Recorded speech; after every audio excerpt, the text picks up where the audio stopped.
I'm seeing this narrative go around social media a lot where only 80% of women want the top 20% of men or something like that. And that's the high value men. And there's like a large pool of women who want this very small pool of high value men. What I have to say about that is you need to ask yourself, why is there so few high value men? Why is that? Would that be a better use of your time and attention to address why are there so few high value men that can't seem to keep up with how women are out earning and outpacing them in every other like facet in life? Because that's truly the issue, is that women are outperforming men when it comes to college degrees, when it comes to home ownership, when it comes to income. We're outperforming you. So how can you level that playing field instead of going on Reddit forums and complaining about how women want a quality man? Why wouldn't we want that? When you go in these red pill communities, when you go on these red pill forums, and you go in my comment section and you complain about these things, what you're admitting is that you're not a high value man. Because high value men, if they're having dates every night and they just have this like too many women to choose, that's what they're spending their time doing. They're not under my videos complaining about the modern woman or complaining about how all women want just like the small pool of high quality men. So by being in my comment section and complaining about these things, you are admitting that you are a low quality man. You are not in this pool. You're not in the small percentage of high value men. So I think what a better use of your time would be then is to figure out how to become a high quality man. Wouldn't that be a better use of your time instead of arguing with these crazy feminists online? I don't disagree. I could participate in the I want a relationship, but I remember how the last one had me looking trend, but unfortunately I'm too proud. I have so much respect for those who have, though. I don't know the science behind this, and this is going to sound very man-hatery, which, you know, true to brand, but this especially is, but whenever I'm in a relationship with a man, I swear to God, it looks like the life is being sucked out of me, even if the relationship with a man isn't bad. Because frankly, I wouldn't be in a relationship with a man if it is ever bad. I get out of them ASAP. I don't know what it is. It makes me look like shit. It makes me look like the life has left my eyes. Like, I aged 20 years. Life is out of my eyes. I look like Jennifer in Jennifer's Body when she hasn't eaten a boy in a while. That's how I start to look. Dull and lifeless. I don't know if this is some kind of energetic thing. I don't know if this is some kind of like spiritual thing. I don't know what the science is behind it, but that's something I noticed before this trend was ever even a thing. And that's why I'm not a big relationship person, because it takes up my time, and that's time that I could be spending getting money and getting to the bag. It, you know, closes me off from other people, and then it just kind of makes me look like shit. And I don't pretty universal. It turns out that leaving our Bonnie Blue, the woman who recorded. Oh, this is great. I love this one. Blue, the woman who recorded herself having copulations with 1,000 different men. If you don't know who that is, then congratulations. But I don't see how you couldn't know who that is at this point. But you didn't have to pay any of those men. Those men lined up willingly. Can you imagine a world where 1,000 women would do the same thing? Where a man could have 1,000 women line up to do the same thing? I don't care who the man is. There's no world where 1,000 women would line up. I don't care who the guy is, and would be down to have her getting it on with him recorded for free. It wouldn't happen. If that doesn't illustrate the nature of men and the nature of women and why things are different, why when it comes to dating and sexual dynamics, why things are different, then I don't know what does. Men are not the prize. Okay? It is not hard to get a man to be attracted to you, to get him to spend time with you, to get him to want you. That's not a hard thing to do. Yeah, I mean, I don't disagree with anything she's saying. I think she lacks context, though. There's context that she's not understanding. A couple pieces that she might not be aware of. Obviously, she'd have her own opinion. One of them would be that the college admissions is now favoring women, job market's now favoring women, and also any content online that would help guys is at risk of getting removed from being online. So they're not seeing the larger picture here of what it is that's going on, okay? It just looks like women just randomly shot ahead, just at random, maybe because they're superior or whatever, right? That's what it looks like, but there's other dynamics at play. So let me show you exactly why this dynamic is happening. And what I'm gonna try to veer this speech, because I do believe in society as a whole. I'm getting older, right? So I'm not at a point where I'm like, yeah, men, or anything like that. I want men and women to be happy. So I'm going to show you what I think it would take for men and women to get to a better place, in my view, based on having studied this for 2 decades, nonstop. I've been obsessed with it. This is all that I've done, okay? But I'm going to show you what it's going to take.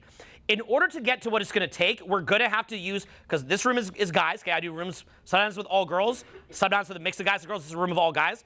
For you guys in this room, I've got to get you to understand where women are coming from a place of empathy, to understand where they're at in order to get to a better place. So I need you to understand, half of your ancestors were women. I wish that women would understand that half their ancestors were men too. So don't just think like, I just want what I want. Like, try to think a little bit more collectively about what would make sense for women, but I want to show you what the obstacles are and how things would have to change. Okay, so here I'm going to show it to you. Here's what I'm going to tell you. Right off the bat, you can learn for free in almost any major city. Either A, we're already coming to your city, or B, if you can actually assemble a group of people who want to come, there's a decent chance we might actually come to your city. We do this to spread the positivity and love and ideas of this community and to inform you that, guess what? You can come and meet us in person and we want to teach you. Now, what can you expect at a free tour? Well, the way that it works is that you sign up, you go to www.freetour.com, just go through the process of getting registered, and what's going to happen is on the given date, and you're actually going to meet myself and my instructor team, and we're going to coach you in person for many different hours. And these are going to be on different ideas that we always teach. Self-development, which is going to be how to become your best self, how to become happier, how to become more present to the moment and elevate yourself. And the ideas that we share at a free tour to help you get on your way and your direction to get your goals that you want are really meant to light a fire under your. So by the time you leave the free tour, there's a couple main things that happen. First of all, you're super entertained because the free tour is very, very fun. Second of all, to make it real to you. Once you've met an instructor in real life, it's going to feel so real to you that you're going to want to take massive action because you're like, I met the guy doing this. He's a real person. Another aspect of it is that you're going to meet other like-minded people. You're going to actually get a networking group there in person who is really invaluable. There's so few people that want to improve themselves or want to help themselves. And for that reason, you're going to also benefit by making it real, meeting us in person, meeting a networking group, having fun, and lastly, maybe you could say the most important is you're gonna get educated.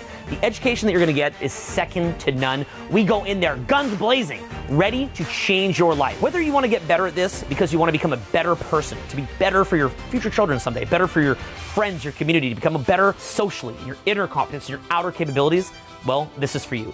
Maybe you want to be able to talk to people, walk up to people, meet them, meet the people you want to meet, build the life that you want to build, have the focus and energy and different inner development and outer development that you need. Well, free tours for you. And lastly, if you just want to become a badass, you just want to smear a pie in everyone's face, we're going to give you the tools to that as well. Okay, so this is really going to hit you on every single level of your psyche. We're going to create a lot of energy together. We're going to make this real to you, get you a networking group, educate you, give you content. This is what's going to happen right now. Click the link below. Click the link and don't waste another second. I can't take it anymore. Come meet the people in your city. Come meet the instructors and myself who come to your city. Come and join us on this pleasant, fun, exciting, educational experience, this educational journey from where you're at now to the heavenly happiness of the promised land. Okay, so the first thing to understand, here's the big one. This is like the linchpin to this entire talk. I'm gonna give it right now, okay? Here is the linchpin to this talk. You've heard me talk about this before, so I'm gonna lay it out quickly. I have long videos and entire courses on this. So you guys have heard me talk about this idea. There's a book about it called The Winner Effect, how your state is changing based on where you perceive yourself in the hierarchy, okay? So Robert Sapolsky, a researcher from Stanford, he went as far as to go to Africa and study baboons, and he would study the brain chemistry of baboons and what a high status baboon would look like and what a lower status baboon looks like, okay? So he actually went and studied this stuff. And as it turns out, if you perceive yourself as having higher status, it changes your brain chemistry, okay? So do you guys see how I'm able to run in front of a crowd and I'm able to free associate speeches? Now, the mic cuts this, so you never hear this from home, but what would you guys say to people at home where the mic is capping the volume? What is the volume of my voice like when you're here in person compared to a video that you see on your phone? How much louder is this than you ever thought it could be? Okay, so it caps that. You can't. When you were saying it on the videos, I thought it was an exaggeration. I was like, oh, it can't be that much louder. And sitting here, I'm like, holy shit. My voice will, my voice, if I wanted to, will get so loud it's like a jet engine, and your ears will start to pierce. That's how loud it gets. Here's the crazy thing. Me doing free associative public speaking, where I'm up here and I'm not even thinking at all, cracking jokes, voice is booming, relaxed, at peace, just cranking it, is not teachable from a technique standpoint. You cannot teach what it is that I do as a technique. All that I've done to be able to do what it is that I do is I've just shifted my own sense of status. As soon as you shift your own sense of status, you become funny, you become happy. By the way, I have not been sick in 13 years. No COVID, I was never vaccinated. No COVID. Not making a comment about vaccine. I just happen to have never been vaccinated. Can probably guess my opinion. No COVID. Tried my best to get it. I wanted it so bad. I wanted COVID so bad because I wanted natural immunity. Couldn't get it. Every girl that I knew that had COVID, I'm like, please come over. Couldn't get it. Okay. Can't get sick. Have not been sick since 2012. Not even a common cold. Nothing. And I got a terrible sleep schedule. And sometimes I eat really, really bad macronutrients in my food. Doesn't matter. Don't get sick. They've done studies on this. Robert Sapolsky did it. When your sense of status is different, those animals also rarely get sick. And then meanwhile, people who perceive themselves as low status are constantly sick. It's all in the documentary. Look up Robert Sapolsky. Now, I'm not trying to give medical advice. I'm just giving an anecdote, a personal experience. No medical advice here. Now, from there, you know, I can go out. I can go meet people, joke around, chat and chat. I've done over $100 million in sales, all this kind of stuff. All because my sense of status was raised by me consciously working on it. So as a result of that, the way that I carry myself is different. The way that I feel is different. My results are different. All because of the shift in my inner psychology, because I've had that shift. If I teach you how to public speak, I'm not going to say, okay, make a PowerPoint. Okay, hit this point. I'm just going to shift what's going on inside your head. And if I do that, you will be able to public speak. That is why my 11-year-old son, with no training, could run seminar events from scratch and be a better public speaker than every adult in the room. And people say, oh, that must be like, it's a genetic. Oh, yeah, you taught him at home. I didn't teach him anything. He just feels confident because I pumped him up and I pumped up his winner effect ever since he's a kid. That's it, okay? Now, as a result of that, here's another dynamic that occurs. Whoever is the most self-validated is the dispenser of validation, and whoever is seeking validation outside of themselves is the seeker of validation, okay? You have a buyer-seller dynamic whenever people are hanging out, and so it's one person, there's always one person who's kind of just chill, at peace, indifferent, secure, and then there's always another person who's at least, even if it's just 0.1%, or it could be way more, in most cases it's way more, but somebody who is like overthinking the interaction, trying to get something from the interaction, you know, needing something. So the person who's relaxed, their jokes are going to hit because it's relaxed. The person who is not relaxed is going to tell a joke and they're going to be like, hey, wiggity, wiggity. And it's just cringe. So they're going to be constantly cringe because they're seeking validation outside of themselves. Okay? So what happens is that you have one person who's the dispenser of validation, one who is chasing validation. You have the buyer-seller dynamic. In any social interaction, there's one person reacting more to the other person, then that person is reacting to them. Now, if you shift a social narrative, the way that society has shifted in recent years, let's look at some of the ways that it's shifted. So I'm not judging any of this. I just want you to be aware of how it's shifted. Let's say that in the past, you had what was called the patriarchy. Now, you guys might be sick of hearing about the patriarchy because it's gone too far, and I agree that it's gone way too far, but that doesn't mean that we didn't live in a patriarchal society. We actually did, okay? So even though you might hate that word and it's annoying and you're just sick of hearing about it, it still is a thing. So let's look at what the patriarchy was and understand that you're no longer as much under a patriarchal system. You're in a mixed system now. Favors women in some ways, favors men still in some ways, probably move more towards women because they got frustrated enough that they took action to fix it, but they might have overcorrected a bit to the point that it might lead to their own frustration. Nonetheless, let's just look at it, okay? So back in the day, what were some of the things that existed in quote-unquote now again, think outside yourself. I know that the word patriarchy triggers you because you're like, I'm sick of hearing about this shit, but I still want you to, you need to see where we were and where we are in order to understand where we're at. So what did patriarchy mean prior to World War II? What were some of the differences in society? Women couldn't vote. Women didn't have a vote, which is insane. What else? Like barefoot in the kitchen. Yeah, in the kitchen. Yeah. How about a credit card? How about a bank account? How about a job? Okay? So what were men needed for a woman? A credit card, a bank account, a job, you know, et cetera, et cetera. Also, every time that you had sex, you have a pretty high chance, pretty solid chance of getting pregnant. So women also were very, very afraid of who they had sex with because they're potentially going to get pregnant, so they need the guy to stick around. If you're a dad, what are you telling your daughter about sex? Don't do it. I don't want to have to raise some random bastard grandchild, okay? Even the word bastard was a thing. When's the last time you heard the word bastard? No one cares about that anymore at all. It's a non-issue. But that's what people would have thought at the time, okay? Now just be called unplanned pregnancy, but you know the point, okay? So seeing that that's the case, that's where we were at. So a lot of our relationship dynamics that were happening were based after being a protector and a provider. Okay, protector and provider. Back in the day, you didn't have as modern of a police force. Now you have a police force. Do women need a guy for protection at this point? Come on, be real. No. Guys don't need a guy for protection, okay? The average one of you guys has probably never even been in a fight. You're not protecting anybody. You can barely protect yourself. In addition, do women need to be provided for? Well, what's changed now? What percentage of new jobs go to women versus guys? There's more male billionaires. There's more male senators and congressmen. But what percentage of jobs for the average person goes to women versus men? 60%. It's more for women than men. How about again, I think college is a crappy way to make money. I think you're better off just becoming an internet marketer, if I'm being honest with you, or social media influencer. There's more money and it's a bubble. But the point is that if the average person doesn't know that, and when they do, it'll be saturated. So for the average person, the path to money is college. What percentage of women versus men are being admitted into college? 65. Yeah, it's around 65, something like that, right? I don't know the exact stats, but it's more women than men. So if women at this point have more, so let's just look at the change in landscape. Women have more money than men, have more education than men, are outperforming men, don't need men for protection and providing. And in addition to that, and this is a big piece, back in the day, if a young girl was told don't sleep with a guy, there was slut shaming. Now there's birth control. We have modern day birth control. It's not necessarily going to stop a STD. Even a condom's not necessarily going to stop STD. But nonetheless, and frankly, most people don't even freaking use condoms.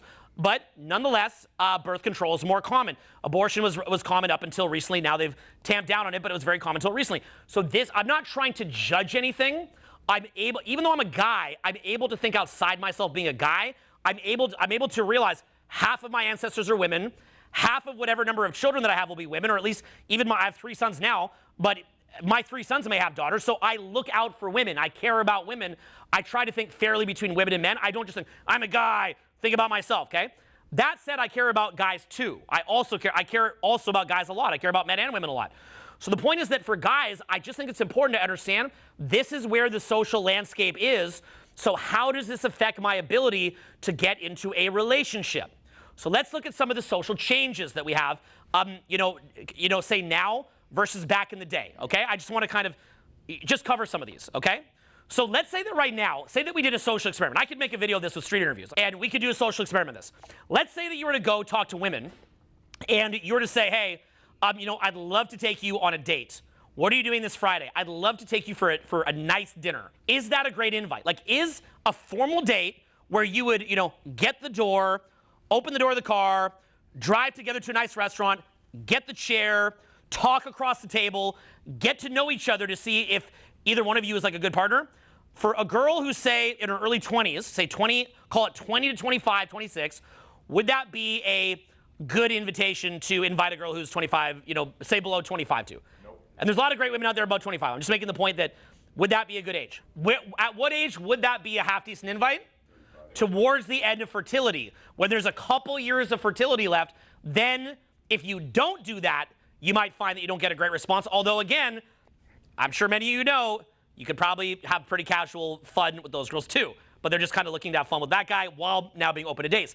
But it's towards the end of fertility. But if you want to have a big family, say that you want to have 7, 8 kids, if you just happen to want that, you can't do that with somebody who's 38 most likely, right? So the point is that I'm not saying everyone here wants that. I'm just making the point.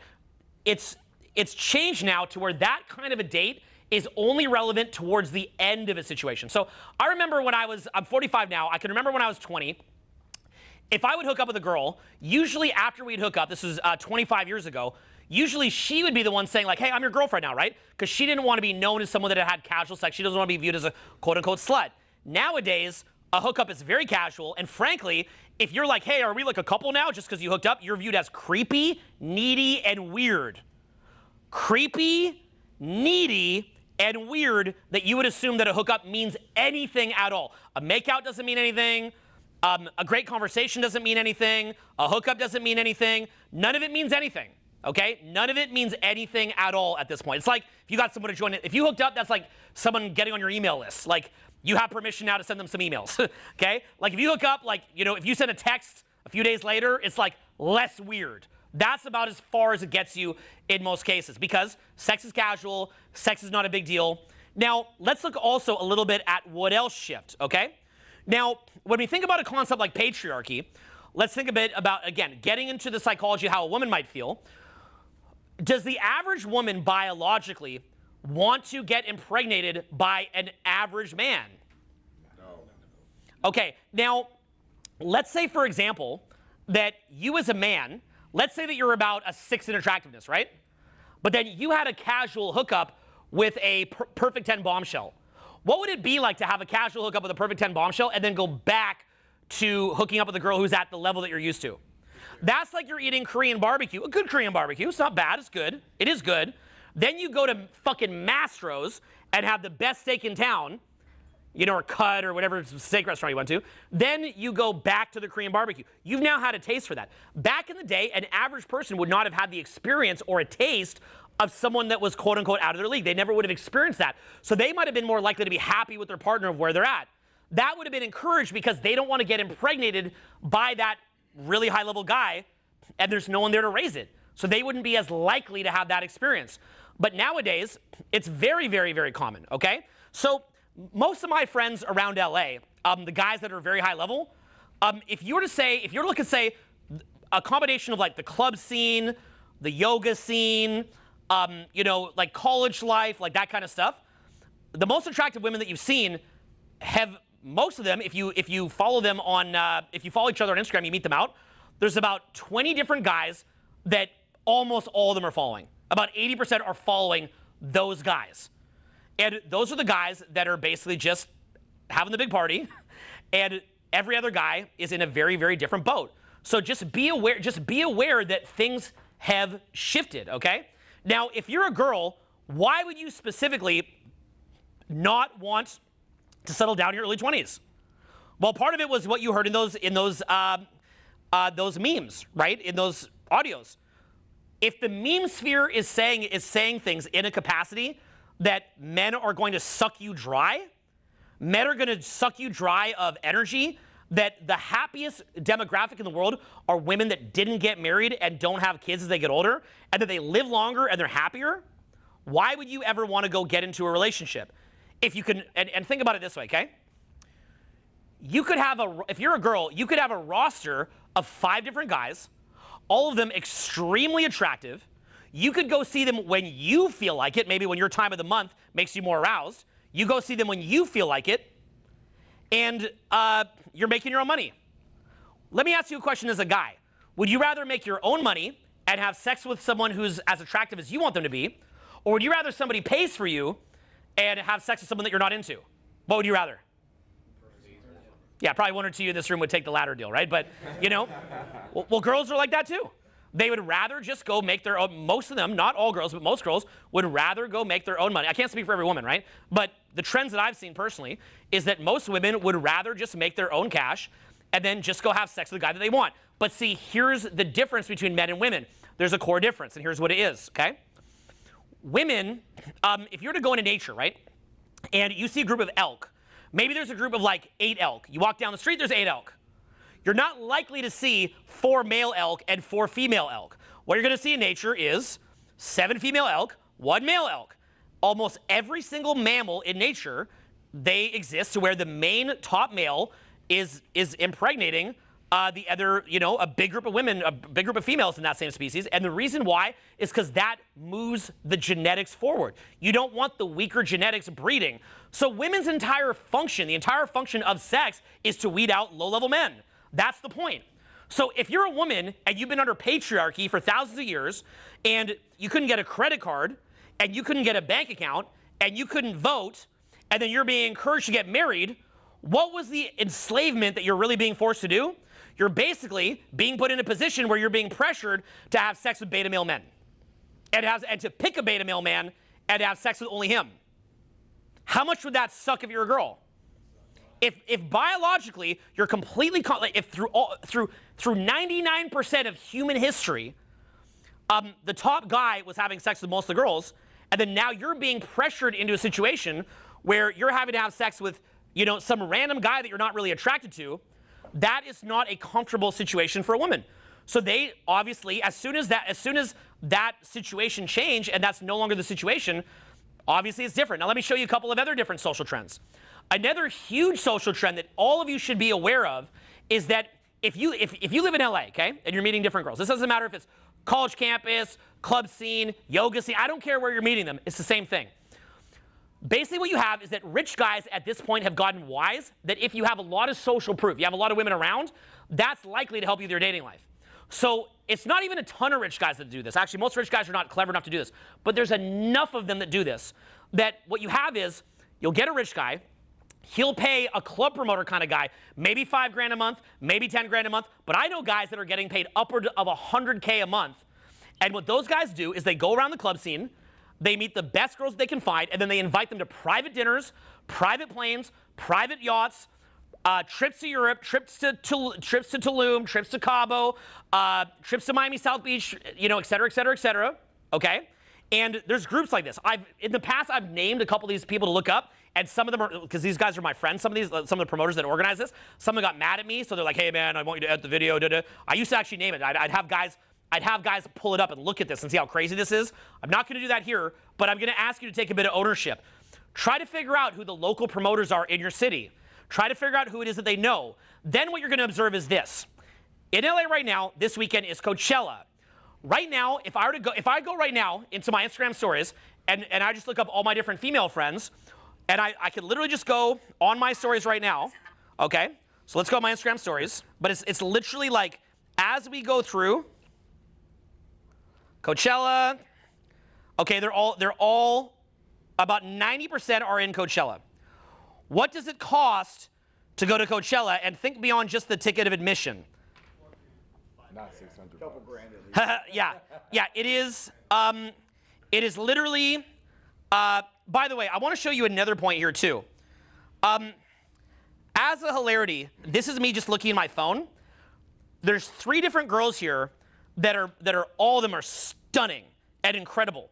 But I'm on the road, and I don't respond to women that much. I'm just not very responsive to women, and it's amazing to watch. This one here has a boyfriend. Do you miss me? Do you want to see me? This other one here, looking fresh, love it. This other one here, I only paid attention to your hair and beard, so different, wow. And like again, I want you to look at the quality too, okay? Like, let's just see the quality.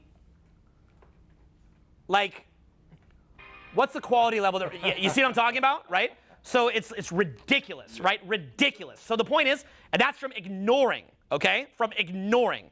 Side point. Okay, now let's keep going. That's just like who's like just in the last hour. Now, so let's keep going here. So why are they being invited to Coachella? Who's getting them there? Okay, let me show you the kind of, I'm not gonna name it in the thing, but just so that you guys can see it and kind of like, you know, reference it to the audience, let me show you what it looks like, okay? So one sec, let me show you what it looks like. And these are like, a lot of these are just my friends, but like watch, okay. So if you look at this guy here, have a look at what you're seeing. Tell the audience what you're seeing in these photos. I'm seeing some baddies on the boat and a damn beautiful penthouse, and there's a lot of hot shit going on. Private planes. Absolutely. Right? So he's probably at, let's see where he is right now. Oh, Coachella. Okay? Right? Now, by the way, how tall is this guy? About 5'6", 5'7"? Less. He's not that good looking, but that's his girlfriend. Okay?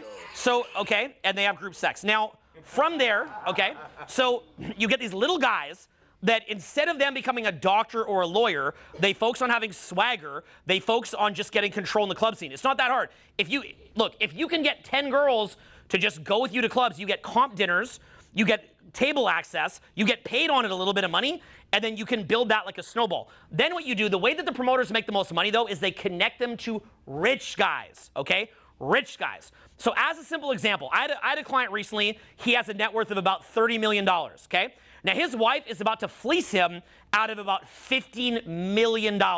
He is a good-looking guy, alpha guy, was getting laid before he met her, so it wasn't like she was his only option, but he chose to be a quote-unquote good man. He chose to put a ring on her finger and to never cheat on her. He was a good man to her the whole time. Of course, when he did that, he became boring to her. Doesn't mean that'll happen every time, but in this case it doesn't. It's not uncommon. He became boring to her. She's now about to fleece him out of 15 mil. I said, listen, when this happens, don't necessarily go take that remaining 15 mil and cut that down to 7.5 mil with another woman. I said, here's what you're gonna do instead. I said, why don't you make a budget of a small amount of your net worth, and we'll just go to the top clubs. We'll go literally hire promoters, get in the best clubs, we'll go to the best after parties, we'll do our own after parties, and what's gonna happen is the promoter, he's gonna have more success with those girls than you, but nonetheless, you're gonna have a favorable ratio of 20 girls with just you in that environment. You're still kind of known as the rich dork compared to the promoter who they actually like the most, and a lot of them are going to sneak off to meet the guys they really want, but nonetheless, it's a better situation.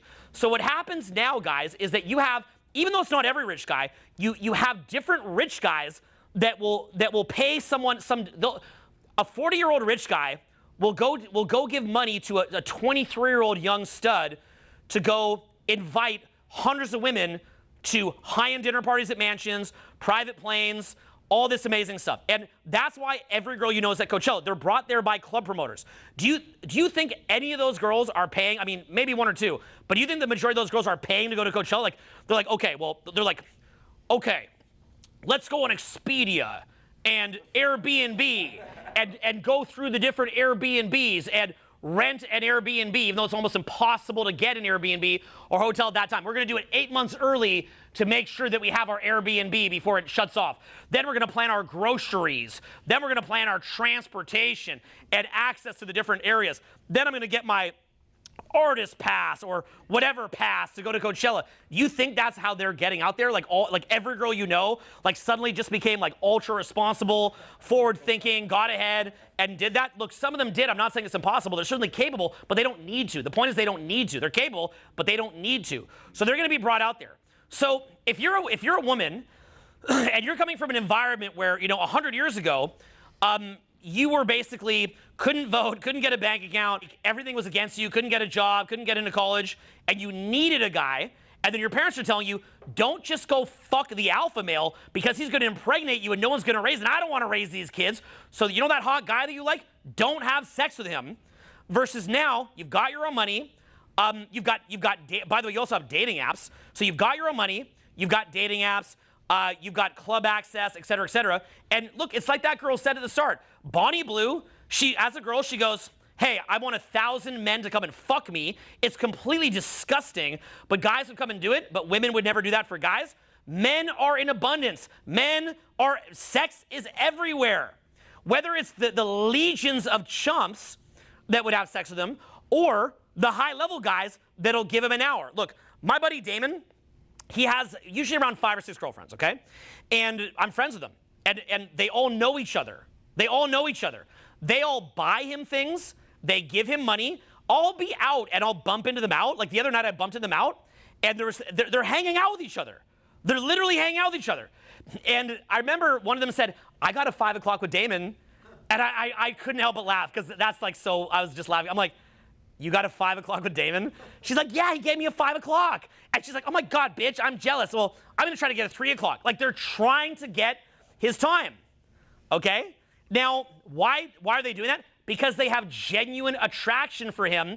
And whereas men tend to be more territorial because men don't know who the father is when they have kids, women know who the father is. So as a result of that, women are not as territorial. They can be somewhat territorial in some cases. Some women are territorial, but many women are not. Okay, most of you guys here, if we were gonna go have sex with a girl, we started like ejaculating on each other, would be horrified and disgusted. I probably would kill myself. And I like gay people, but I'm not gay myself, so I would be traumatized for life. I'd go, I can't live with that image in my mind. I choose death, okay? I choose death. I just can't live with it. I can't have that flashing in my mind, okay? Like if Ibrahim's cum gets on me, I'm killing myself. So, right? And that's where I'm at. I can't handle it. But the point is that girls, most attractive women have threesomes. It's like, I'll see Leo DiCaprio out at clubs. He'll be surrounded by women. He leaves with all the women. They're cool with that because, again, nature has made more space for that. So as a result of that, the women are not as concerned about sharing. They're more concerned with quality than quantity.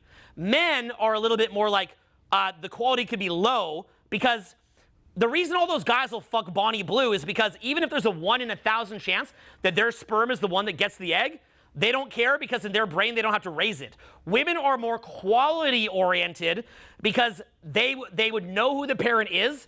They have 9 months of their body's energy being pulled out to have the kid, and so as a result they care more on quality. Okay, And as far as sharing, it's not as big of a deal because they have jobs, they have daycare, and they can also get another guy to raise it later anyway because there's, like Bonnie Blue, there's always a chump that will come raise it later anyways. Like, I like being a single dad. I'm not even against being a single dad, but I'm just making, or I like raising another man's kid. I'm not against that. I think there's actually a lot of honor in helping raising another man's kid. I'm not against it, but be aware that that's not like an optimization or reproductive strategy.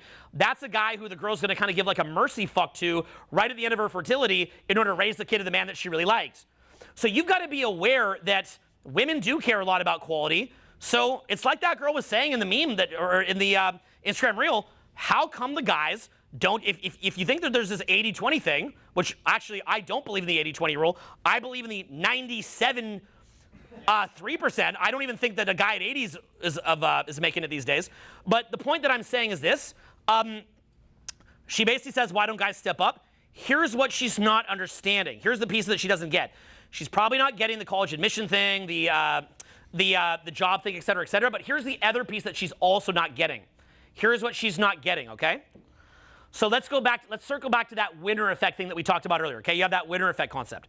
When you believe that you're high status or higher in the hierarchy, I'm gonna try to explain this in a granular sense. When you perceive yourself as being low status, what winds up happening is you live inside your head a lot. You're constantly, let me show you the differences. You live inside your head because you're always in compensation, okay? You're always in compensation. So you're always in your head feeling like you're not good enough. It's harder to just flow and to be free and to just express and not to like question every little word out of your fucking mouth when you're feeling low status. Also, when you feel low status, your RAS, which is reticular activation system, repeat that word after me, reticular, yeah, your RAS, which is basically your selective focus. RAS will tend to focus on what has value or what is a threat, okay? What is value or what's a threat? Look that up. People that are low status, their RAS is going fucking haywire. So you get around someone who's high status, you're overthinking fucking everything. For many of you, if you've watched my stuff for many years, you're meeting me in person for the first time, if you come and see me, you're probably a little bit nervous around me. In reality, if you knew me, you'd know I'm the biggest dork in the fucking world. But if all that you know me from is videos and online, you might feel a little bit nervous around me because you're perceiving as lower status. But if you met someone who you perceive as lower status than you would joke around, you would be loose, you'd be free, you wouldn't think about it. So what happens is this. Because of the fact that the average guy perceives himself as very, very low right now, his quote-unquote winner effect is down. So in other words, his brain chemistry is shut down. His brain chemistry is shut down. Look, in truth, I think women under patriarchy probably had the same thing. I think their winner effect was shut down. So as a result, they're kind of just like, I need to get a husband, I need to get a kid. I'm literally gonna be like basically having like no protection when I'm older if I don't get a kid right away.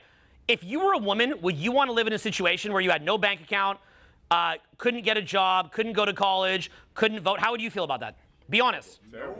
Okay, so again, think outside yourself as just a guy. I know that saying to a group of men the word patriarchy without scoffing at it is triggering, but I just want to explain to you, think outside yourself, because if you can understand where someone is coming from, you can meet them where they're at. You can meet them in a win-win, okay?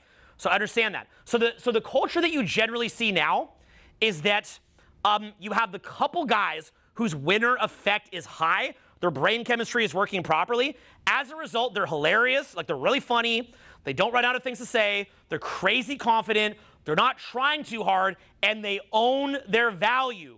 They own their self-worth. The word for that you might have heard is called frame, okay? They have control over their own frame, okay? They are their own point of orientation.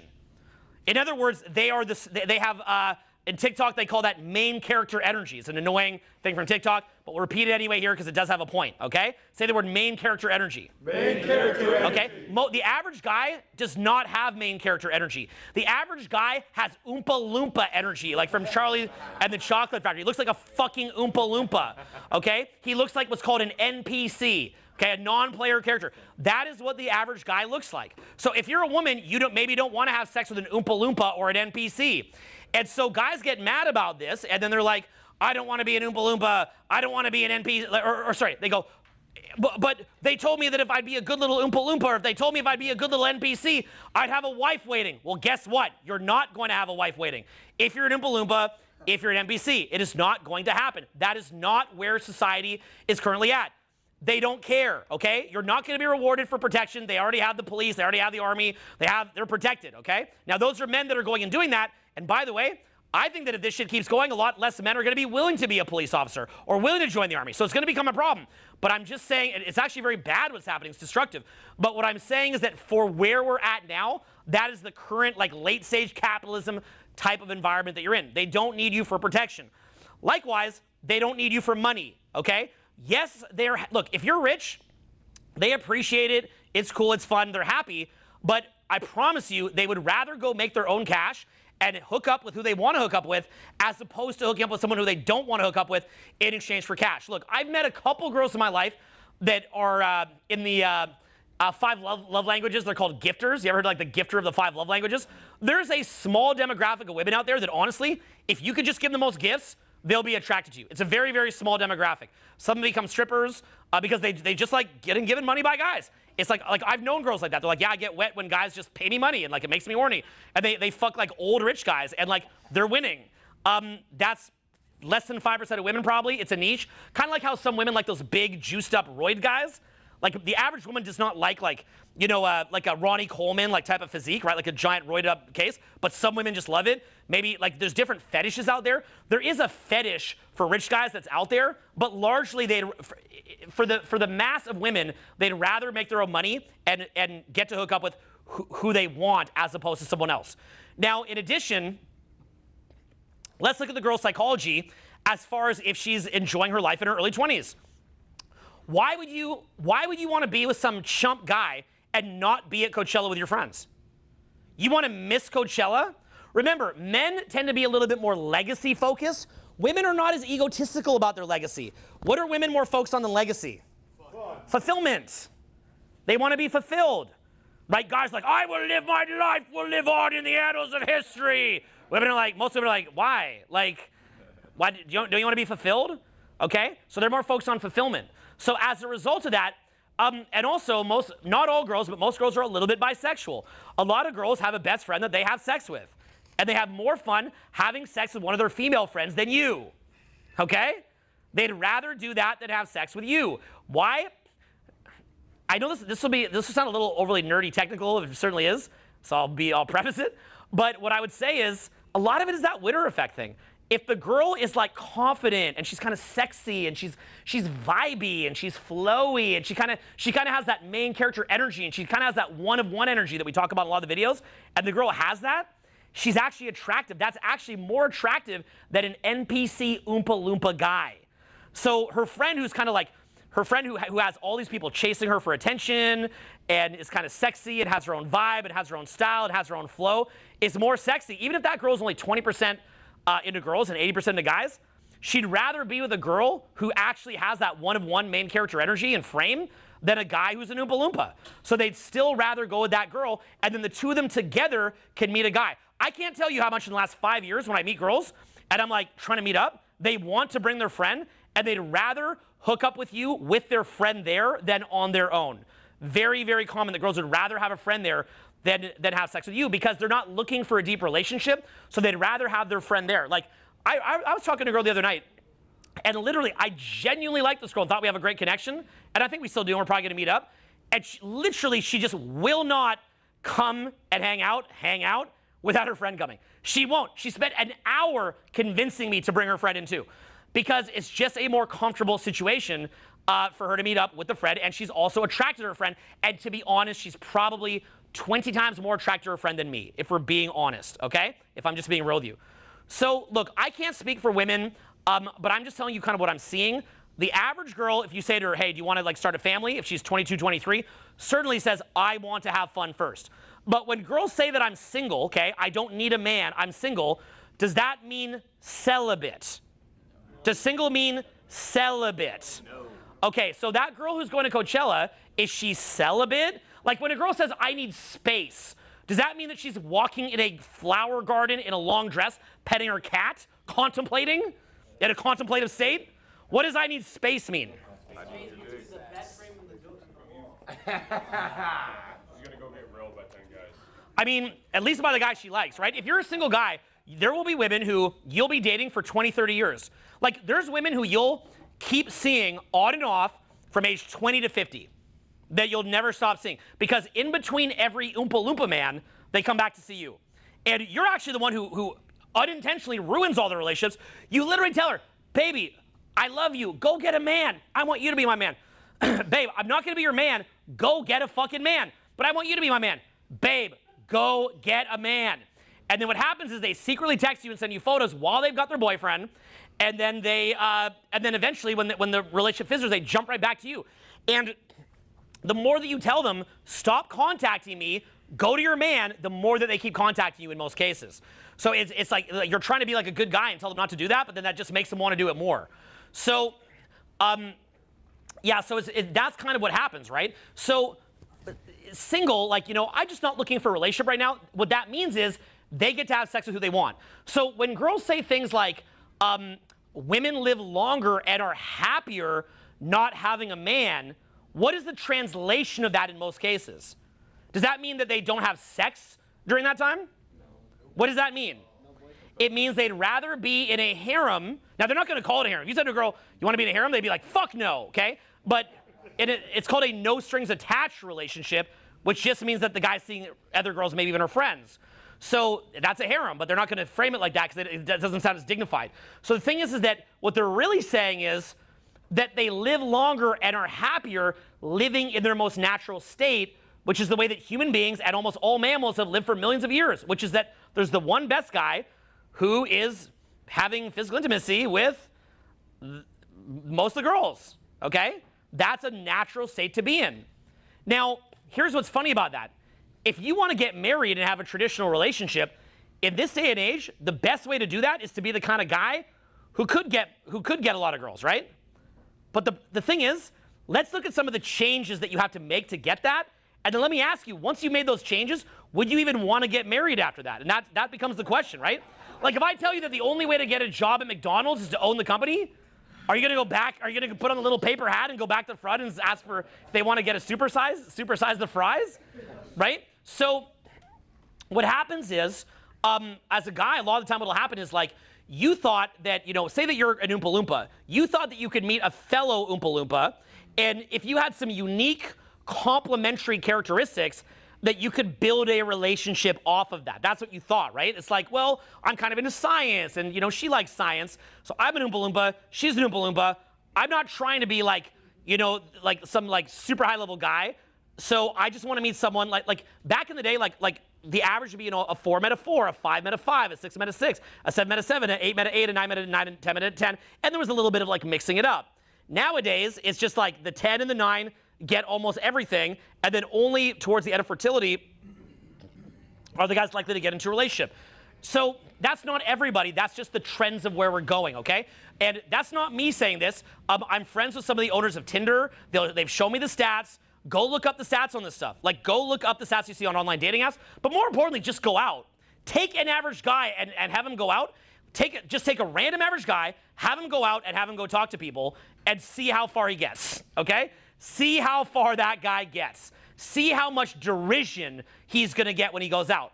So if that's where they're at, so basically you have it to where I don't want to get in a relationship right now. I want to, quote, have fun. As if a relationship couldn't be fun, having a family couldn't be fun. Then what's happening is it's a combination of amazing club access, parties, yachts, private planes, parties, and then the other really big one that's happening now is OnlyFans. So with OnlyFans, you can now monetize the legions of simps, okay? The simp tsunami now gets to be monetized. So basically, you can get legions of beta male Oompa Loompas that'll send you $8 a month, but there's legions of them. All that you need is, you know, say that you have 10,000 of them, and they're sending you $10 each a month. How much is that?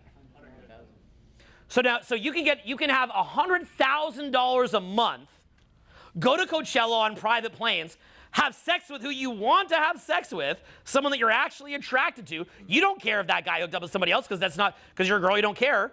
Why would you then go with the Oompa Loompa? Why are you going to go with the chump?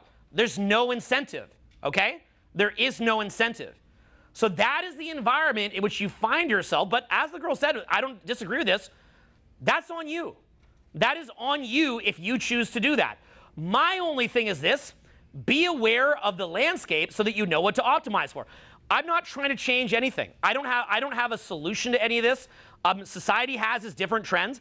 It's not changing anytime soon. Personally, what scares me, what I don't like, is I think it's the pendulum is shifting so much. I like it where you can find kind of a common ground between all the different groups where everybody's kind of winning to a decent extent. I feel like if one group wins a little too much, it creates backlash and then the pendulum swings back too far, which actually is what's happening right now, by the way. You're actually seeing it. But the point, so I don't think it's healthy long term. I also don't think that there's the average guy has a stake in modern society. If I were to ask you guys right now, how many of you guys would be willing to die for your country right now? Put your hands up if that'd be you. So for those of you guys who would not die for your country right now, compare that to, look up a movie like Midway, which shows like, you know, there's like these cute little couples. There's a guy, he's a soldier. He says goodbye to his wife. She's really supportive. They've got a kid together, and he's going to go defend his fucking family. He has a stake in the country. For those of you guys that would not die for your country, what are some reasons that you wouldn't do it? Yell them out. Come on, yell them out. Lester the Oompa Loompa who can't yell. What is it? What is it? Government. Don't trust government. What else? Stay home and protect the home. Okay, what else? Okay. You have no kids, what else? Nobody owns anything. Nobody owns anything? What else?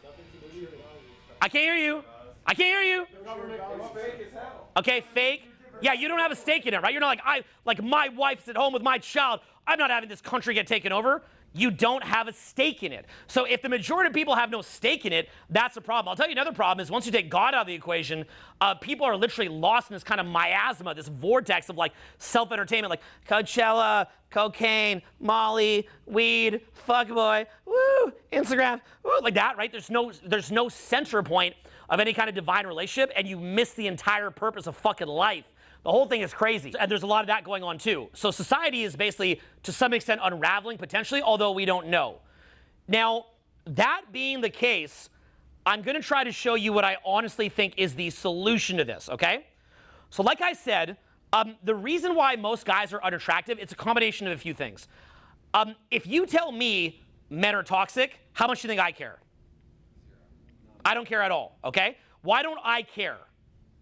Not relative to you. Why don't I care? I don't care because I see the world through my own eyes. I'm not in the group think. I'm largely not in the group think, okay? I don't care about group think. So because I don't care about the group think and I have the mental capacity to look at the world with my own eyes. Now, I pay for the best mentors in the world. I'm an avid reader. I'm open-minded. Look, I'm looking at like feminist Instagrams and I'm learning from it. I'm learning and I'm open-minded to what she's saying. So I'm learning from everybody. But the point that I'm saying is that I see the world through my own eyes. So if I'm called toxic, I don't care. I'm like, I'm toxic. But for the average guy, and this includes probably all of you in this room, maybe 2 or 3 of you that are not, you're in the group think. You are more in the group think than you could ever imagine. So if you're told that you're shit, or like, there's another meme, there was another meme, do you want to be trapped in a forest with a man or a bear? You seen that? Would you rather be lost in the forest with a bear around or a man? And they show evidence that you'd be better off with a bear than a man. So if you're told that you're like worse than a bear, you're toxic, you suck, you're a parasite, et cetera, the average guy starts to hear that. Combine that with the kind of treatment that he sees when he's out, that he can't even go talk to someone, can't get a date, can't get a job, can't get in college, et cetera, that's going to shut a lot of guys down. So the result of that is that society is structured where a lot of guys that are actually potentially attractive, that actually really are attractive, that have a lot going for them, they're never going to be able to find a partner because they're so mentally shut down. So like I said, when you're trapped inside your mind, when you feel low status, you tend to be repeat this after me, say the word hypervigilant. Hypervigilant. Okay, so you're like if any like attractive girl even like looks at you, you're like, which makes you look pathetic. Okay? Okay, not attractive, okay? But then what happens is that, so you become hypervigilant. Other high status men come around you, you're on the dick. Look, I remember I was at my friend Marcel's party, Jake Paul came. Dudes there look ready to suck Jake Paul's dick. Like the guys want to suck Jake's dick more than the girls did. Okay?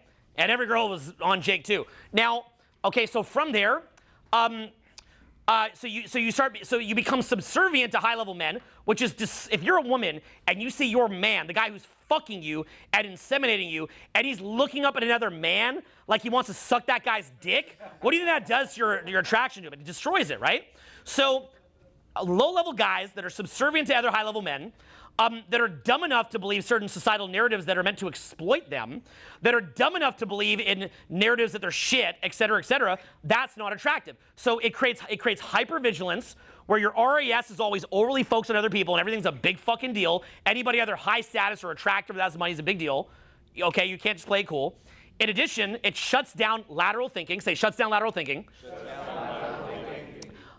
Shuts down brain chemistry. Makes you naive. Makes you believe in things like 2020. I mean, that was the big unmasking. 2020 was the unmasking party. Do you remember seeing these videos out of China where someone would suddenly, they would just fall over and die? Do you remember that stuff? And they're putting and they've got these hazmat suits and they're shooting spray all over the place and all this kind of stuff. Okay, do you guys remember when 2020 happened? I made a video, I'm like, we're gonna be fine, guys, relax. And everyone's like, you're crazy, don't say that. I'm like, we're gonna be fine, okay? People are dumb as fuck. So, okay, dumb as fuck, okay? Dumb as fuck, okay? What did I do during lockdown? I traveled, I had the best time. It was amazing, okay? I just lived my life. I made a lot of money, I lived my life. So the thing is this, okay? 2020 was the great unmasking of how dumb people are and how naive and gullible people are. So then what you have is, okay, maybe you want to look up vitamin D3 and zinc. Now, from there, okay, look that up. Look that up. Then from there, in effect, what you have is that if your winter effect is low, trapped in your head, not able to be funny. Not able to be funny. Not able to be yourself. Not able to be yourself. So that's what happens. So an Oompa Loompa man is basically somebody who just has low self-esteem. As a result, his brain neurochemistry is shot down. He gets sick a lot. They've proven this. Okay, look up Robert Sapolsky. Beta male men get sick a lot. Okay, they get sick all the time. They're trapped in their head. They're stumbling all over themselves when they try to talk. They're not that funny. They're not that confident. To be really attractive, you've got to own the fact that you're one of one. You've got to believe in yourself. It doesn't mean that you need everyone to like you. Certainly not everybody likes me. A lot of people don't like me. But you've got to be confident enough to accept that some people don't like you and to find your tribe. So in other words, find your tribe. Okay, so in other words, you don't have a codependent relationship to approval.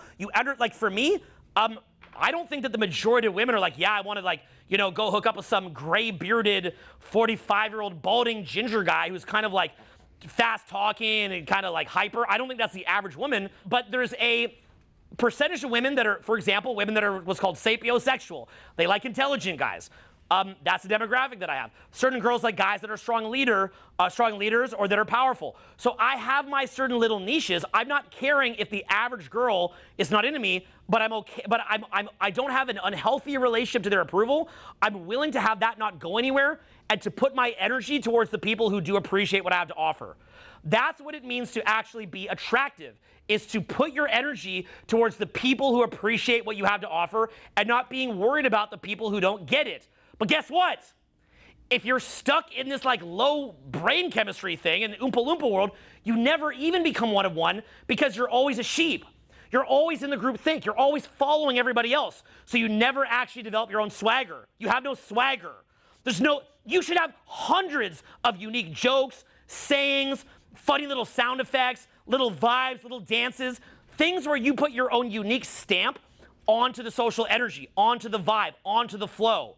You should have connection to your flow. You should be able, you can't just go out and talk to people, go, what's your name? Where are you from? What do you do? And expect that to go anywhere. It will usually go nowhere. So these are things that the average guy just doesn't have. But in reality, let's look at two different paths. Let's look at where this is gonna go, okay? So on one path, you have where we're at now. I don't like the direction of that. I don't like that because I don't think the average guy has a stake in the country. I don't like that because I think that the kids are gonna be raised without fathers. I don't like that because I think it's just not good for society as a whole. I don't think it's good. I think there was certain things that were good about the past, but we're not going back to the past. So the problem is right now is that tension's building and things are gonna blow up one way or the other.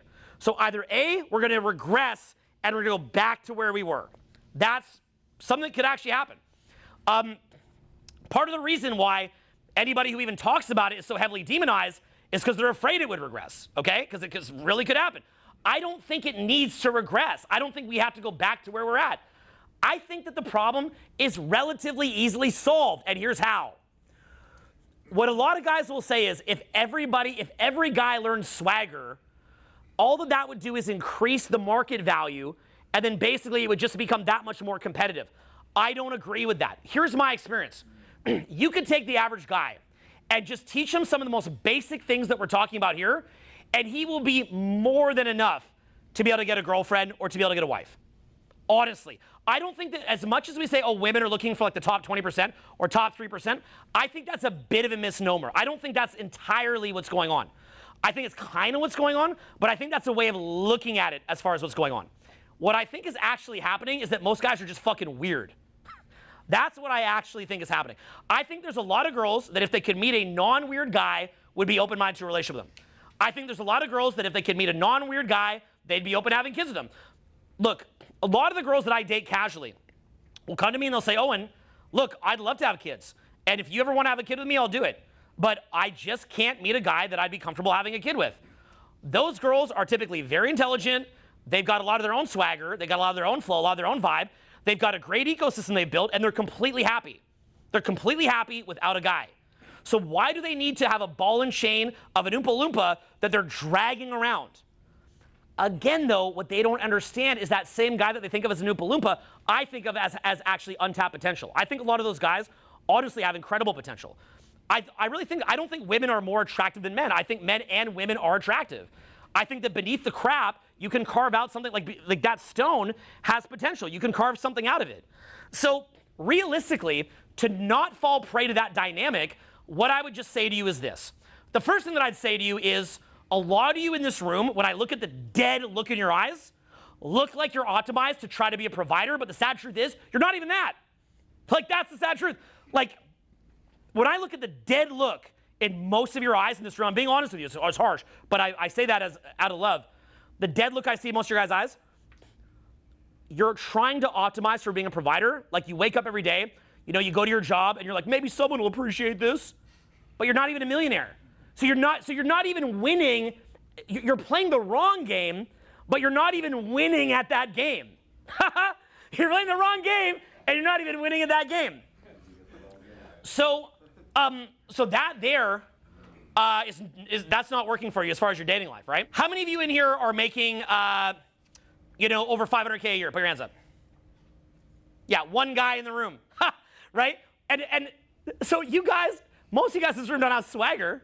So you tried to optimize for provisioning, but then you're not even making over 500K a year in a society with this much money in it. So you're not even winning at the thing that you're optimizing for. You're optimizing for the wrong thing, but then you're failing to even win at that optimization.